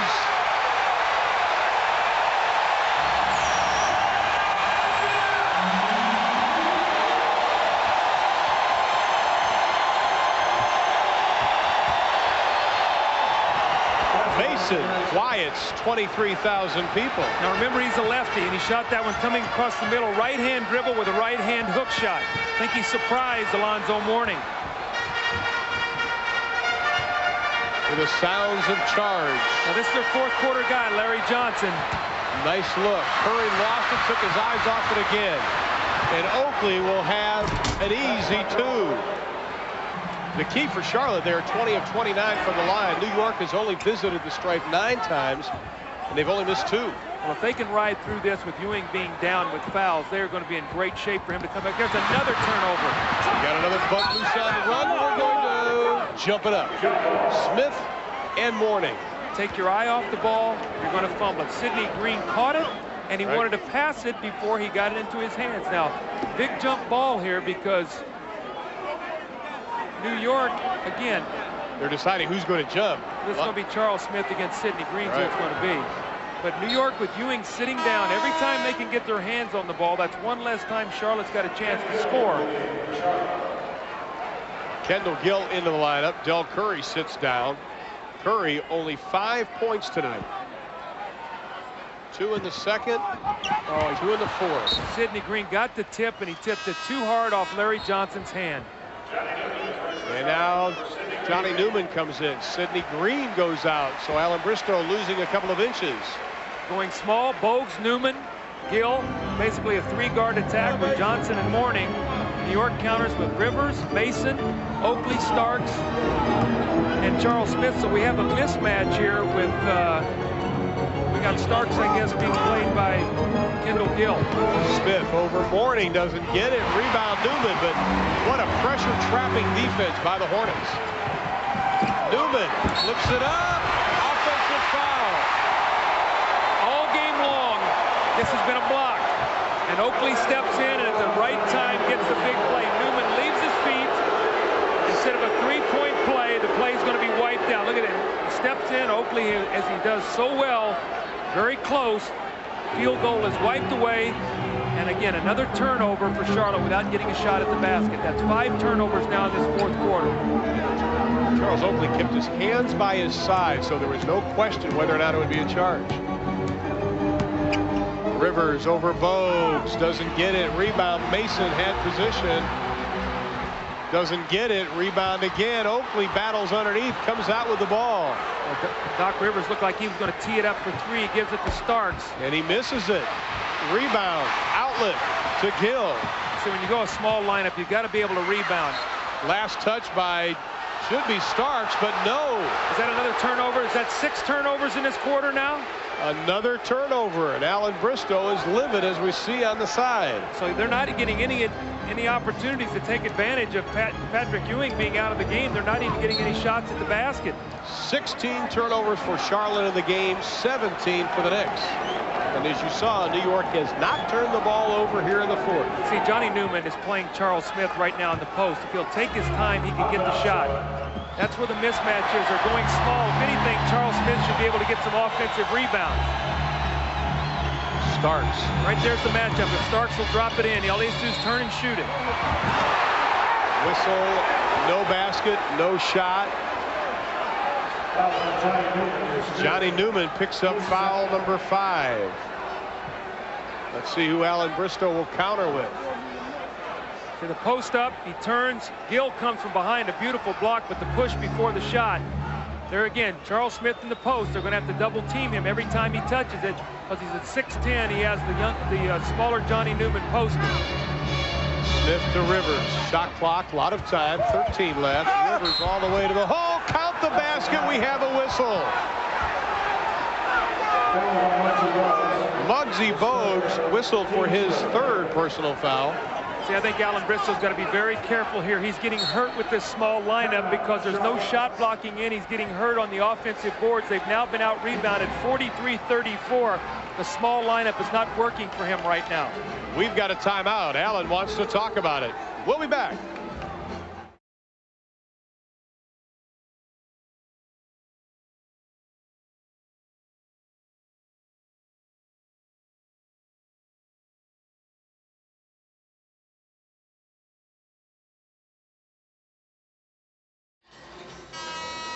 Alan Bristow very upset with his team as they trail by 3, 4.5 left, and for good reason, Doug. Patrick Ewing is out. His team's not taking advantage of it. Patrick sat down. It was 8:21 to go in the quarter. With his 5th foul, the score was 79 all. Since that point in time, Charlotte has scored 5 points in 4 minutes and had 6 turnovers. So they've not been able to take advantage of Alonzo Mourning's size matchup inside because of their inability to handle the basketball. This, again, is basically the trend we've seen in every game in the regular season and the playoffs for these two teams. Doc Rivers at the line. New York 7 of 9 from the stripe. Where Doc Rivers sets there's another rebound. Just not clearing the boards. A small lineup cannot rebound the basketball. Now Muggsy trying to help with the double team by Newman. Nearing the 4-minute mark of the fourth. Knicks lead by 3. Watch Oakley on the offensive boards now. It's going to be a foul on Starks, and that's going to be the 4th team foul. For this lineup, they've now moved Newman over to Oakley. Oakley will not beat you with primary offense, but he will beat you with offensive rebounding. Right. So keep your eye on Oakley on the offensive boards with this group. 4 team fouls for the Knicks, 3 team fouls for the Hornets. 4:08 left to play in the ball game. Down low to Johnson. Mason on him. Johnson the fall away. It's tipped by Charles Smith. Charles Smith did a nice job coming over to give help. He's playing Newman, so he was able to help out. Oakley very patient out there. A stabilizing force for the Knicks. Okay, now Charles Smith back being played by Johnny Newman. Newman faked the double team. Shot clock at 5. Starks for 3. Oh, killer shot. That was a killer shot by Starks. John Starks, who attempted and made more free throws than the three-pointers than the rest of the Knicks combined, has given New York their biggest advantage at 6. Well, the crowd wants to get excited, but I think the air went out of the building with that 3-point shot. That is a backbreaker. Johnson stalling with the ball. Bows. Shoot it. Buries it. Bogues with 12. The lead is 4. When does Patrick Ewing come back? We're at the 3-minute mark now. Here he comes. Going to post up. Charlotte looking for the stop. Starks looking to help the Knicks get a 3-0 lead in the best of 7. Smith with 2 on the shot clock. That'll be an offensive foul on Charles Smith. He is going to sit down.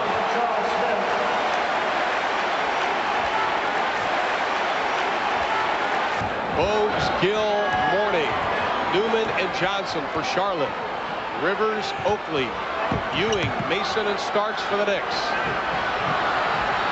Mourning's got great position, and just a bad pass by Kendall Gill. Ewing circled the post and stole it. Threw it to the wrong side. Back out to Starks. New York showing patience. They want a timeout, and they get it. 2:25 left. We've got a nail-biter in Charlotte. Knicks lead it by 4. Charlotte shooting 60% in this quarter, but they've only attempted 10 shots because of the turnovers. Well, Doug, we talked about at the beginning of the game that Alan Bristow was really concerned of who was going to take the big shot. Larry Johnson started out very well, but he has only 2 points in the 4th quarter, 7 for the half. Now it is Ewing for New York. Gets Mourning up in the air. Good defense, though. Nice double team. Forced a very difficult shot. Almost 2 minutes. Johnson for 3. My goodness!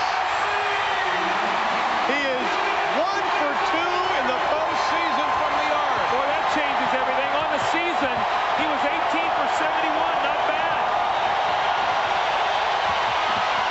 Now New York's patience and poise will be tested. 9 seconds to go on the shot clock.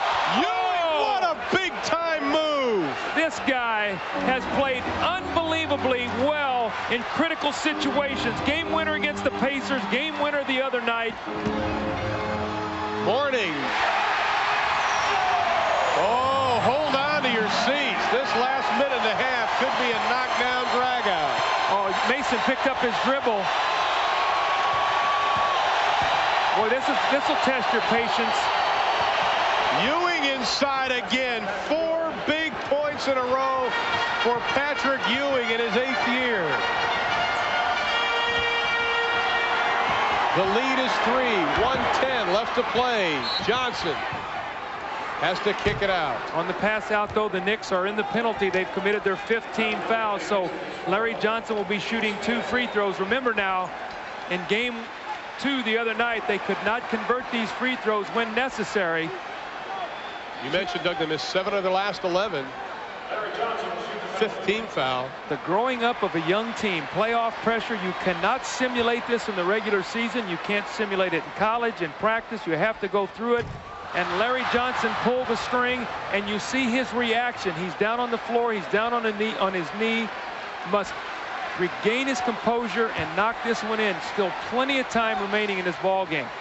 He is only 7 of 11 from the stripe.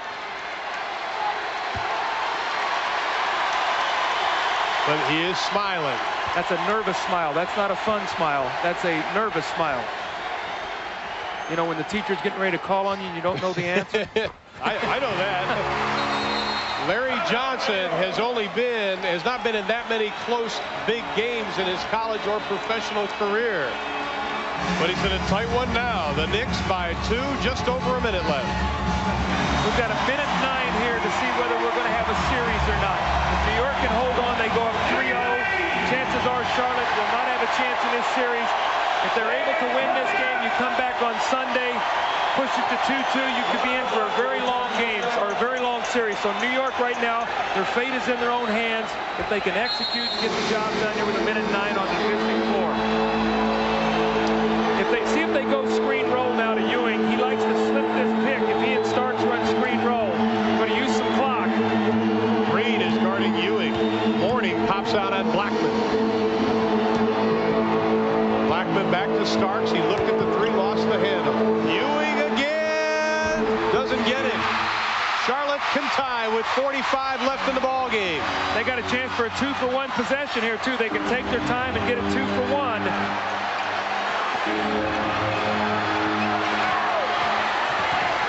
Johnson, the big time move, dishes off. Mourning, he's got it.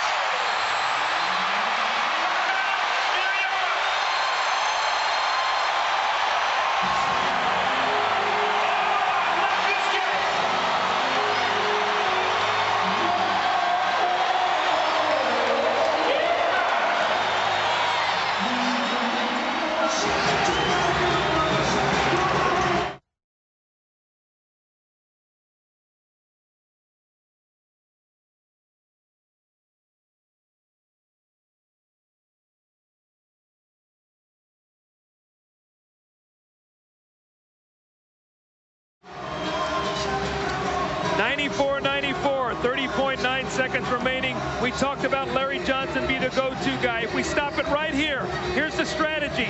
Turn Larry Johnson, run Doc Rivers in behind him for the steal.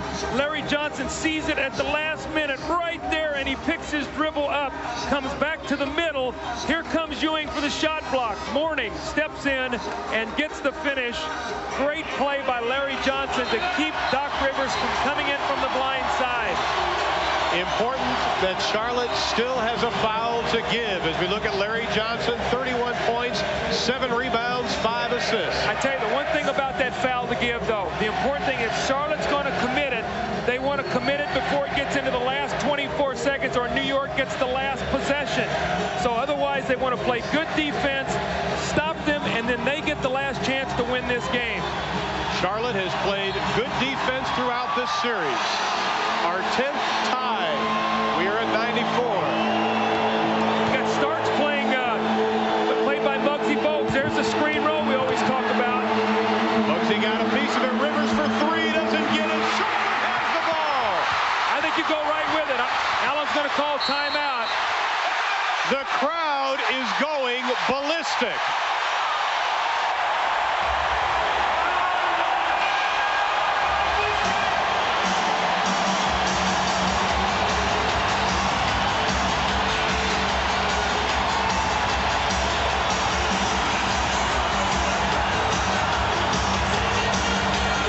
Doug, I think you could stand behind the engine of a jet and it would be quieter than this arena right now. What an unbelievable game this would be if Charlotte, after what happened in game 2 where they lost the big lead, could come back, execute, and make the plays defensively and offensively and win this close game. Again, I really believe that the difference between this series going 7 and maybe 5 is tonight's game. If Charlotte can win this, we could be in for the long haul. Otherwise, I think you're going to be looking at a 4 or 5 game series. Well, Chuck Daly talked about it last night in our studio. We talked about it, how important winning game 2 is, but if you don't, you really have to forget about it. You think about, this is the youngest team in the NBA playoffs right now. They've been able to forget game 2, the disappointing loss, and they played extremely hard. The important thing is, coming home, this crowd knows all about the 4th quarter. And as it started to slip away, you could sense the crowd going, uh-oh, here it goes again. And Charlotte has dug in, and they've made some nice plays. And Larry Johnson has made some nice passes. He's hit a big 3. He's found Mourning for the score. So he's done everything you want the guy at that point in time to do as your go-to guy.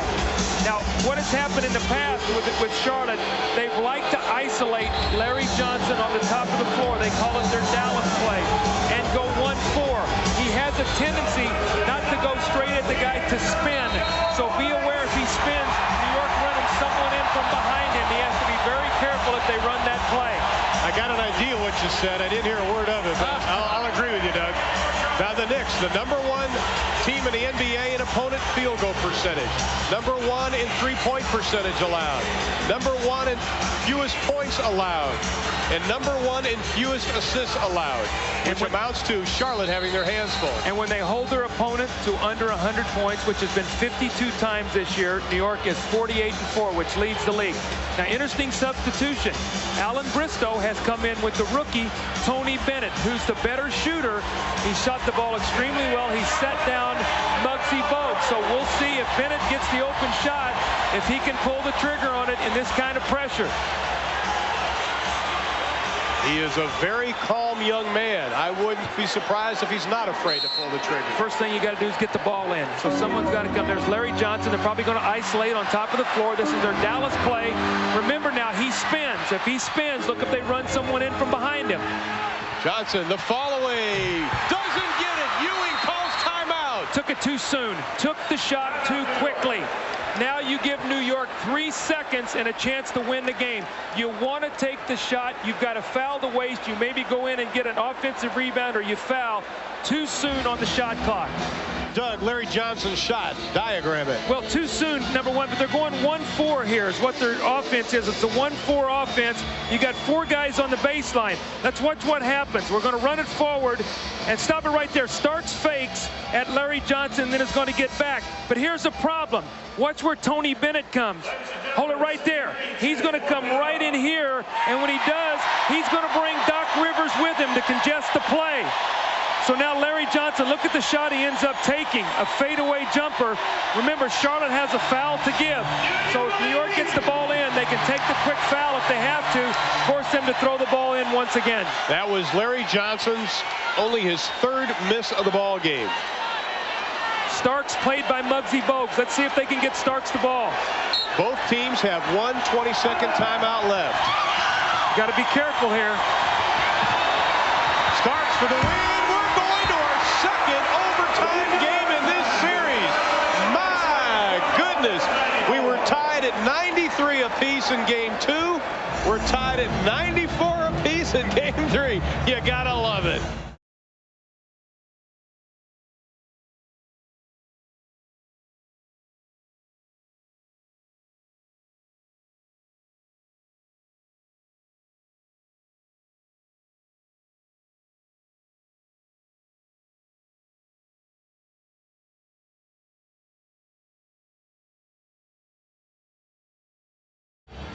You're looking down at the Charlotte Coliseum. 23,698 have seen 48 minutes of exciting basketball as we head to another 5, tied at 94. 3rd overtime game for both teams in the playoffs. Charlotte 1-1, New York 2-0. But Doug, the key could be that man right there for New York. We got to remember he had 5 fouls. He had to sit out 5.5 minutes in the 4th quarter. He came back at the 3-minute mark, had 2 critical baskets for New York. So we'll see if Charlotte is able to go at him, maybe get his 6th foul. That would change the entire complexion of the overtime. Charles Smith has already fouled out, so would probably force Pat Riley to come in with Herb Williams, the veteran who has seen very little action in the playoffs. In fact, Herb Williams has played only 2 games in the playoffs, 55 during the regular season. But for the men in blue, it is Ewing, Mason, Oakley, Starks, and Rivers. You know, the men in teal, excuse me, Doug, it'll go with Newman, Bogues, Johnson, Mourning will be the 5, and Kendall Gill. It's interesting with New York. New York never makes anything easy. Pat Riley had to have coached about 3 seasons this year with this team. The ups and downs they go through, and how close all these games are played. Well, Chuck, Pat Riley told us at the beginning of the year in a game on TNT versus Washington that no team has won an NBA title with as many personnel changes as they have. 7 new faces on the Knicks club from last year's team. Kendall Gill, again, very flat on that outside shot. That's the first one he's attempted in probably 8 or 9 minutes, so he has not had many opportunities. Boy, Doc Rivers got Muggsy Bogues on him. Get the ball to someone else. You work it around, and Mason Starks spotting up. Ewing to Rivers. Great ball movement, and Oakley, who's made the shot all night, misses. Another offensive rebound. 49-37 on the boards now, plus 12 for New York. Doc better be careful. Oh, tough. Starks for three, way off the mark. It may have been tipped, but we have a whistle and a pushing foul underneath. I think that's on Larry Johnson. That's number 5. Again, Oakley working the offensive boards, gets the rebound, and that's the 5th, I think, on Larry Johnson. There we have the 5th foul. So now he's in a tough situation. See, I think you got to go to Ewing right here. Ewing on Mourning, they kick it back, they'll play catch. Patrick's just taking his time. It's a baseline. Patrick Ewing, who took over the overtime period on Wednesday night, gets the first 2 tonight. See how he had the patience, caught it, pumped it back out, repositioned, got it back, made his move.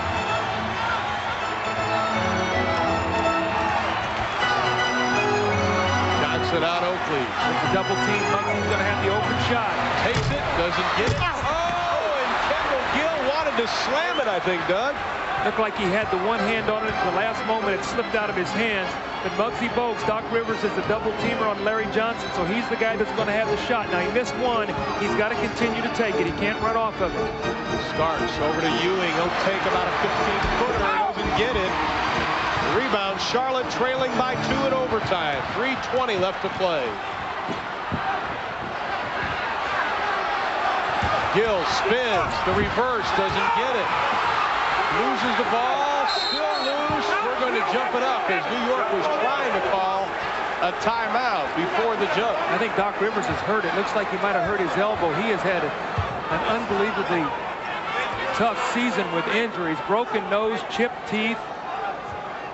Gill's going to roll out here, and he goes up, and Patrick Ewing holds his ground. He jumps back into him, and then the ball goes loose right there on the floor. Doc Rivers goes down, Ewing goes down, and you see Doc Rivers gets his arm locked in there behind him. Gill and Rivers jumping it up. Should tip it back to Johnny Newman. Oh, right there, right between the 2 guys, right where you're supposed to go. Charlotte 0 for 4 from the floor in overtime. Mourning, the big right-handed hook. Nice patience by Alonzo Mourning. So both big guys going right at each other here in the overtime. 28 for Mourning in the game is Hubert Davis, who won it for New York. Set the check back in. Won it in game 2. With Doc Rivers, no place to go. He's trying to crab dribble Muggsy Bogues off of it. And then he puts the shot up. Remember now, he's the guy that hit the shots against Indiana. Bogues blows by everybody. A whistle and a foul on the drive. That'll be on John Starks. He is playing with 5 personal fouls. Doc Rivers has played himself into exhaustion. After he made the shot, he could not get back down the floor. Muggsy just sprinted down the floor. And so Doc Rivers is out of the game. It looked like he might have pulled a hamstring or something. Mike Saunders, the trainer, is looking at him right now. Doc is bent over on the far side, trying to stand up. Tied. Knicks lead it by 2, 98-96. We were tied at 94 at the end of regular. Went right around Patrick Ewing. Patrick did not move his feet. Right with the jump hook, left with the power dunk. Alonzo Mourning, these are the playoffs. Ewing. Mason fakes the pass to Ewing. The little jump. Right-hander goes down. See, very good patience by New York. Now what they're doing is they're trapping. Patrick's making the extra pass, and on the rotation out, they're finding the ball right back to Patrick Ewing. Patrick Ewing with 26. He has yet to visit the stripe. Alonzo Mourning with 30. We have a timeout. Knicks lead it by 2 in OT. Knicks lead 100-98. Now the last time down the floor, Mourning spins left shoulder with the jump hook with the right hand. This time he comes back to the middle. Patrick stops sliding. He reaches, and we see the power dunk for Alonzo Mourning to tie the ball game up. Now we go back to Patrick Ewing, and what we see here is Patrick is going to get double teamed. Here comes Johnny Newman. We stop it. There's the double team. Patrick is going to throw out of there. Now here's what happens. Mason's going to put it on the floor, and we stop it right there. Both guys have left. Guess who? Patrick Ewing, who now gets the wide open little shot. So the good patience by New York gets him 2 more points. Doc Rivers, we understand, has a leg cramp. He may return in the game. But right now, they'll go with the rookie Hubert Davis as we look at the battle between Ewing and Mourning tonight.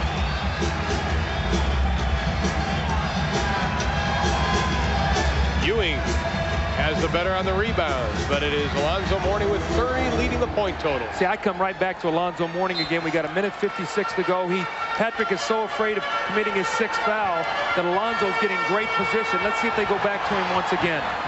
There it is. Ewing with 5, Starks with 5. Isolation left. He wants to go left. And he goes left, loses the handle, walked with it. Ewing with the rebound. See, they isolated him to go left. Patrick knew that he does not like to go that way. He stumbled and could not get the good shot opportunity. Hubert Davis in the game now. Same family, though. Well, you can see who I played against. That's right. Same bloodline. Nice defense by Alonzo Mourning. The Hornets on the run. Bogues holds it up. Looking for Johnson down low. Shot clock at 10. Here comes Hubert Davis to lead Muggsy Bogues. The fall away way short. Not the shot I think you would want at that point. No, you hold it too long. You let the defense come double team you. Hubert Davis, a lot of confidence here by Pat Riley. He's got him out on top of the floor handling the ball against Kendall Gill. Bogues on Starks. Shot clock at 7. Ewing, Gill takes the steal. He's got Newman on the right. Gill's going to try to do it himself. Dishes off to Bogues. Back to Newman. He's going to shoot jumper. It. Yes!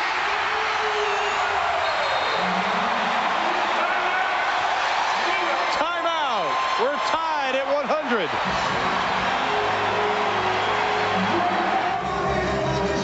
Kendall Gill with nice defense here forces a turnover, and we're going to walk you through there.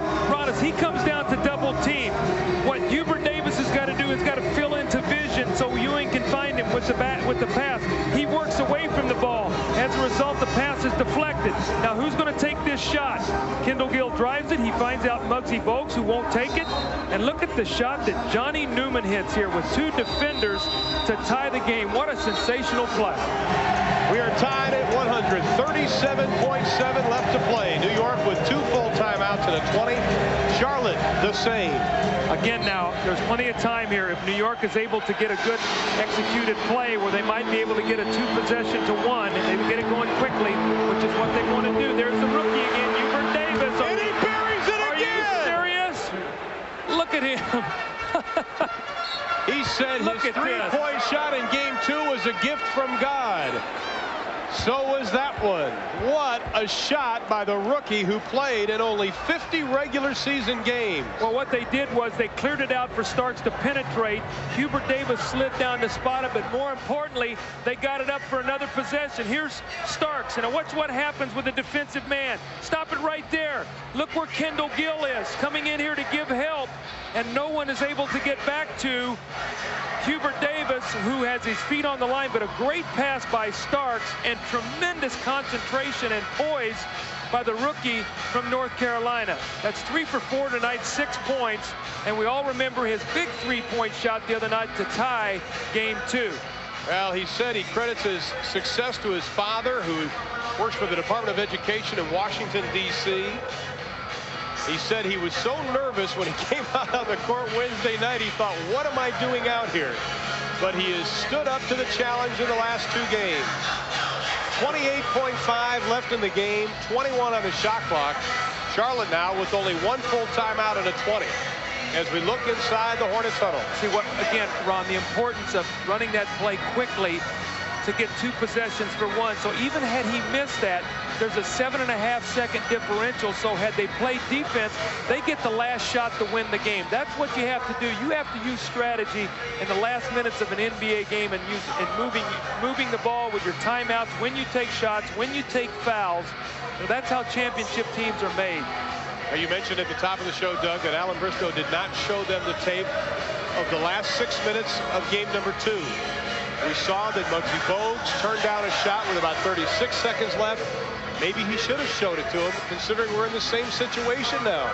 No question about it. That, Johnny Newman did make the shot, that he gave the opportunity now for New York to use their 2-for-1 strategy.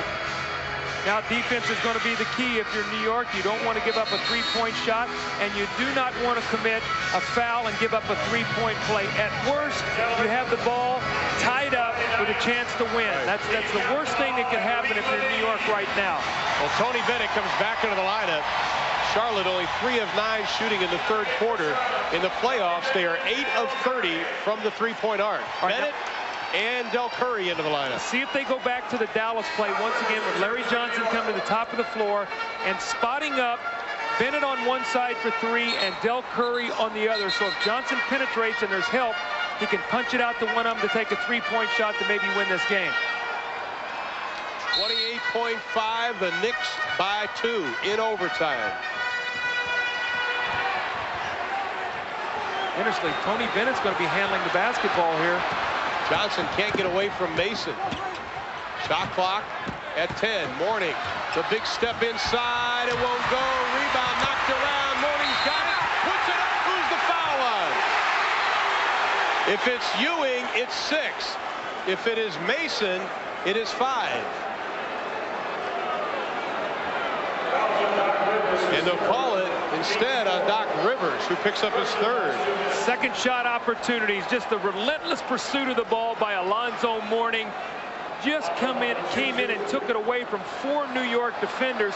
Now again, free throw line. The pressure of shooting free throws. Mourning 58% in this series.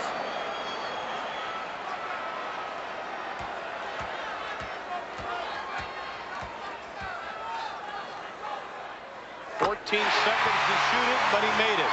That hit nothing but the bottom of the net. Didn't even touch the rim. Mourning with 31 points in the ball game. Well, Larry Johnson and Mourning have combined for 61 points tonight. Big time game for the 2 young players. For the tie with 12 seconds left. Well, wouldn't it be something if they called a 10-second violation on this one? None of us would get out of here. I'm under the table. He could take all day to shoot this one. Only 13 seconds. Alonzo has 6 of Charlotte's 8 points in overtime. 12 seconds left. We are tied.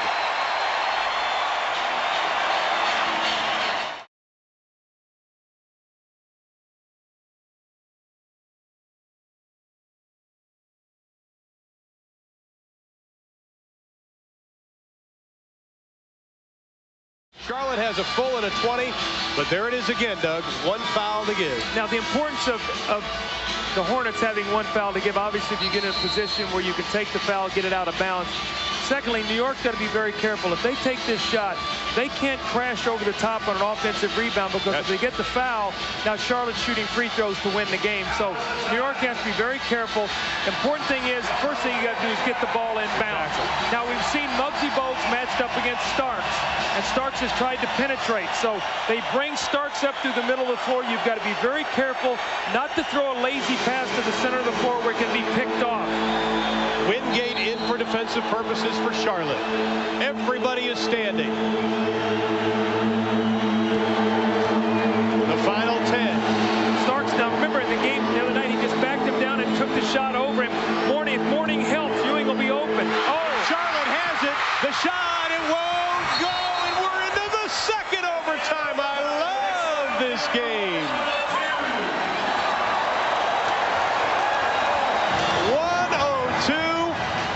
102. Let's see if it was a foul, Doug. All right, we're going to hold it right here, Ron. First of all, when a guy reaches in for the basketball, if he hits basketball, which is on top of the ball, normally the ball goes down, okay? If he hits arm, the ball has a tendency to go up. Now, we can't really see it here, but watch what happens when he reaches in. If you get ball, that ball's normally going to go down towards the floor. See him backing him down, and right there, see where he hits him right across the wrist, and the ball goes up. If you get ball, it goes down. Excellent job by our guys on the cameras underneath. Another angle. Let's see if we can see it again from this angle. Right there, across the hand and the ball. Hand's part of the ball, no call. And Charlotte, we're looking at a double OT. Oh boy, minutes played. Ewing and Mourning both have played 42 minutes in the game. Charlotte with 14 steals. New York with just 2. Here we go again. Can Ewing play this period without fouling out? I mean, he has played the last 3 minutes. And a steal. Charlotte has it. Johnson wisely holds it up. Patrick Ewing has played 8 minutes now with 5 fouls, playing against Alonzo Mourning, who is very active in the post. Ewing with 5, Starks with 5. Gill still off the mark, gets his own rebound to Johnson. No! Gill keeps it alive. Last touch by New York. Oh my goodness. You know, Kendall Gill, when he's taking his shot, he has given it such great effort, but he is shooting it with no confidence. It's almost like he's letting it go and trying to go chase it back down. He's now 3 for 15 in tonight's game. If Charlotte can win this game with this kind of perimeter shooting. Yes, they're living right.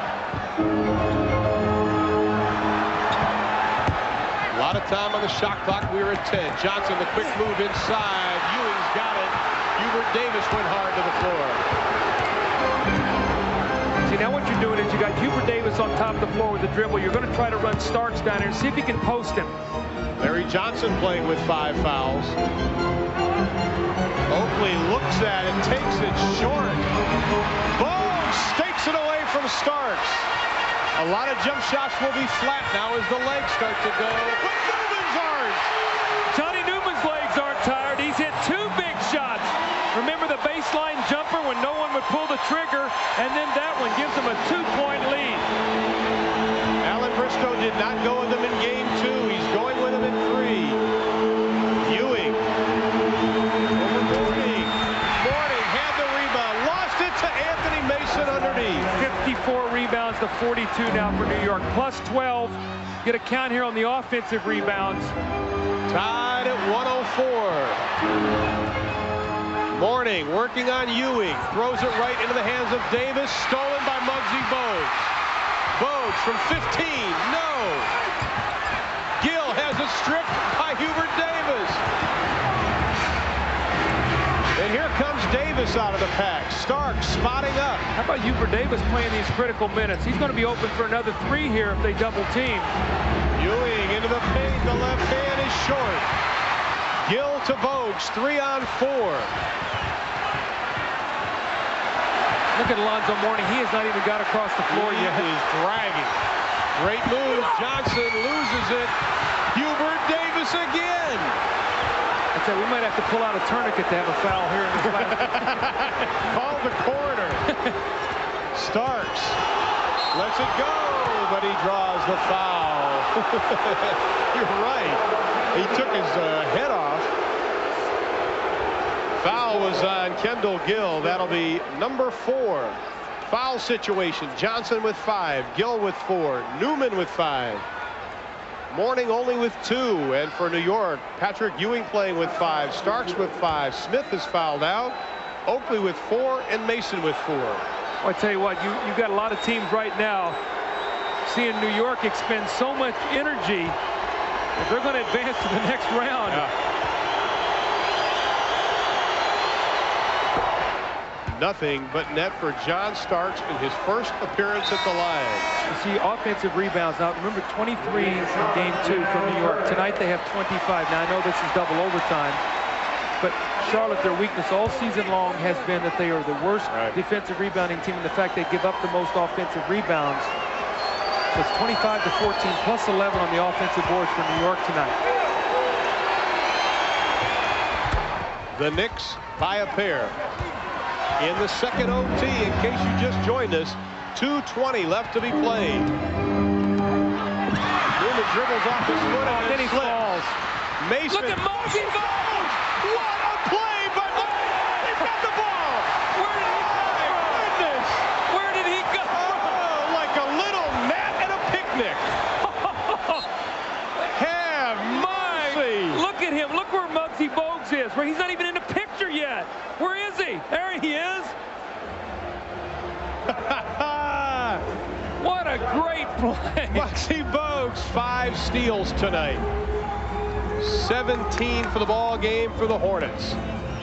2:12 left to be played. The Knicks by 2. I don't think it can get any better than this. No, baby.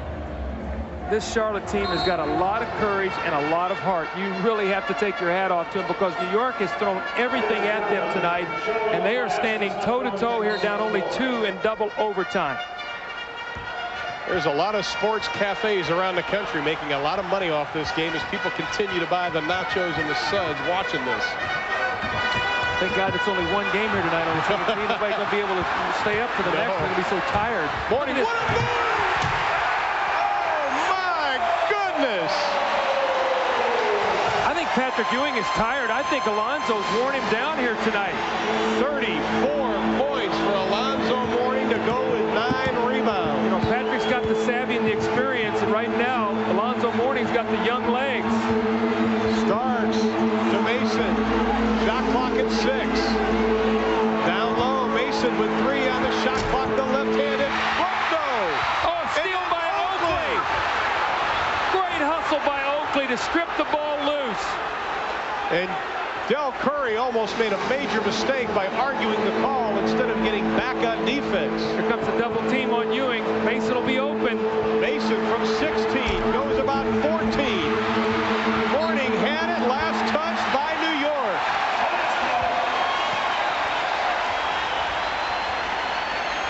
Like Joe Frazier and Muhammad Ali just slugging each other in the jaw. Newman out. Excellent job by Johnny Newman. Gill back into the lineup. You got to go back to Mourning. Mourning's got his own way right now with Patrick. He's got the fresher legs, and Patrick's got 5 fouls. You get him the 6th foul, you're in great shape. Because Herb Williams has been sitting the entire game. Who's going to make the outside? Oh, yes! Remember, that's the one he would not take the other night. Do you learn from your failure? If you're Muggsy Bogues, you do. The Hornets lead it, but we still have an eternity left in the form of 53.8.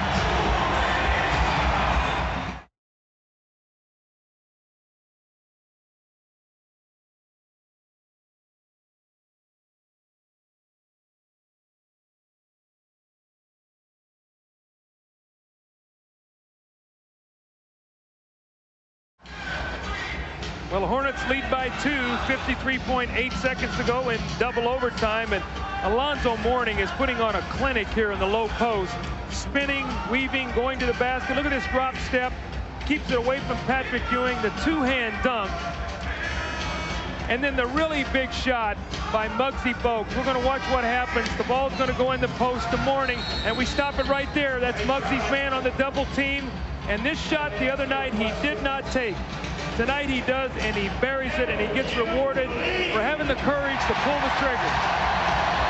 Muggsy Bogues, 14 points on 6 of 10 shooting, 8 assists, 5 steals. This is the first time Charlotte has led in either overtime.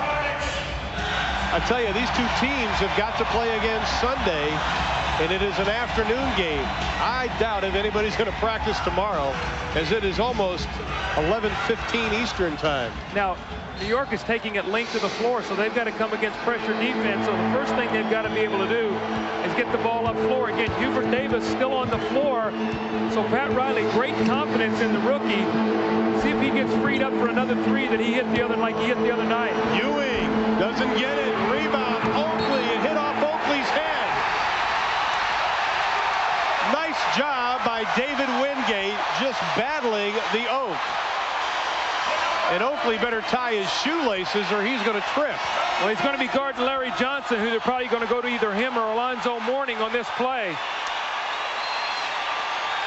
Oakley sees it now. He's strapping him up. That's right. Timeouts. New York 2 and a 20. Charlotte 2 and a 20. How about the 2 rookies? You've got Tony Bennett on the floor and Hubert Davis right now. Both playing critical minutes here for these 2 teams. And Muggsy calls the timeout.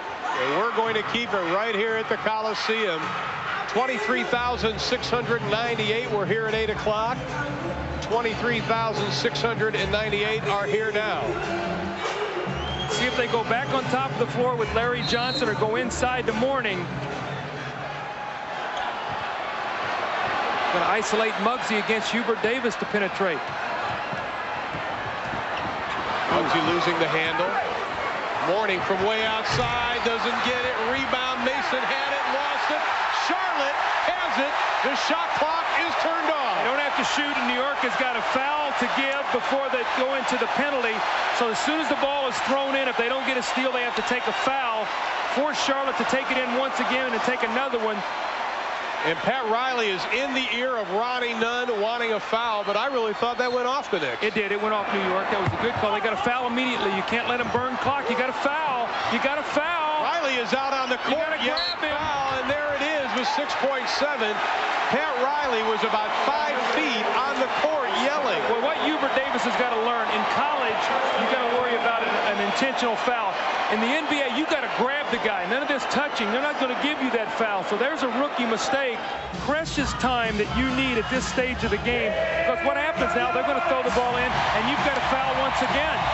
You saw Pat yelling foul. New York, 1 full timeout. Charlotte, a full, a 20, and a foul to give. Listen to this noise.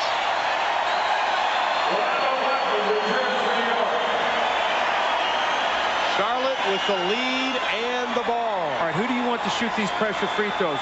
Alonzo Mourning? If so, that's who you want to catch the ball immediately. Or if you want Larry Johnson, that guy's got to come to the ball. I think Alonzo Mourning's the guy. You got to foul him.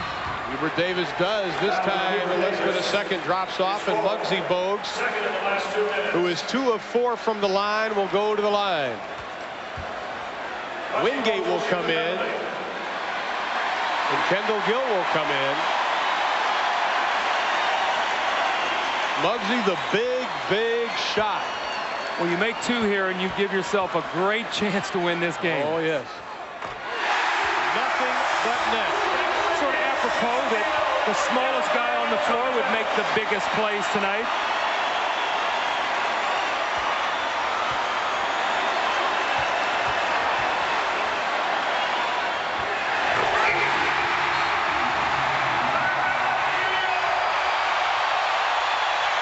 There's a timeout.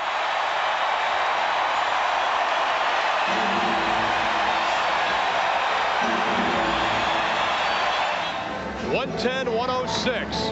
The Charlotte Hornets 5.5 seconds away from forcing at least a game 5. We talked about the hustle stats. Look at it, Doug. Well, +4 now for the Hornets. It was +4 now on the scoreboard, 110-106. The last time we looked at it, it was dead even. So the hustle plays that the Hornets have had to make have given them this 4-point lead. Game 5 will be played Tuesday night right here on TNT at 8 o'clock Eastern time from Madison Square. New York just 1 of 7 in the second overtime as Charlotte has outscored or has scored the last 6 points of the game since they trailed 106-104, and New York is out of timeouts. What you don't want is someone to foul a 3-point shooter taking the shot. No 4-point plays. The worst thing that happens is if they score, you take timeout, you move the ball to half court because New York can't advance it. Starts for 3, doesn't get it. Ball bounces around. Charlotte has it. The series is now 2 games to 1. Our player of the game tonight is going to be Alonzo Mourning. 34 points on 13 of 23 shooting. 8 of 9 from the free throw line. 10 rebounds, 4 assists, 2 blocks. It took them double overtime, and the Charlotte Hornets pull within 1 game of New York in the best of 7. They win it 110-106.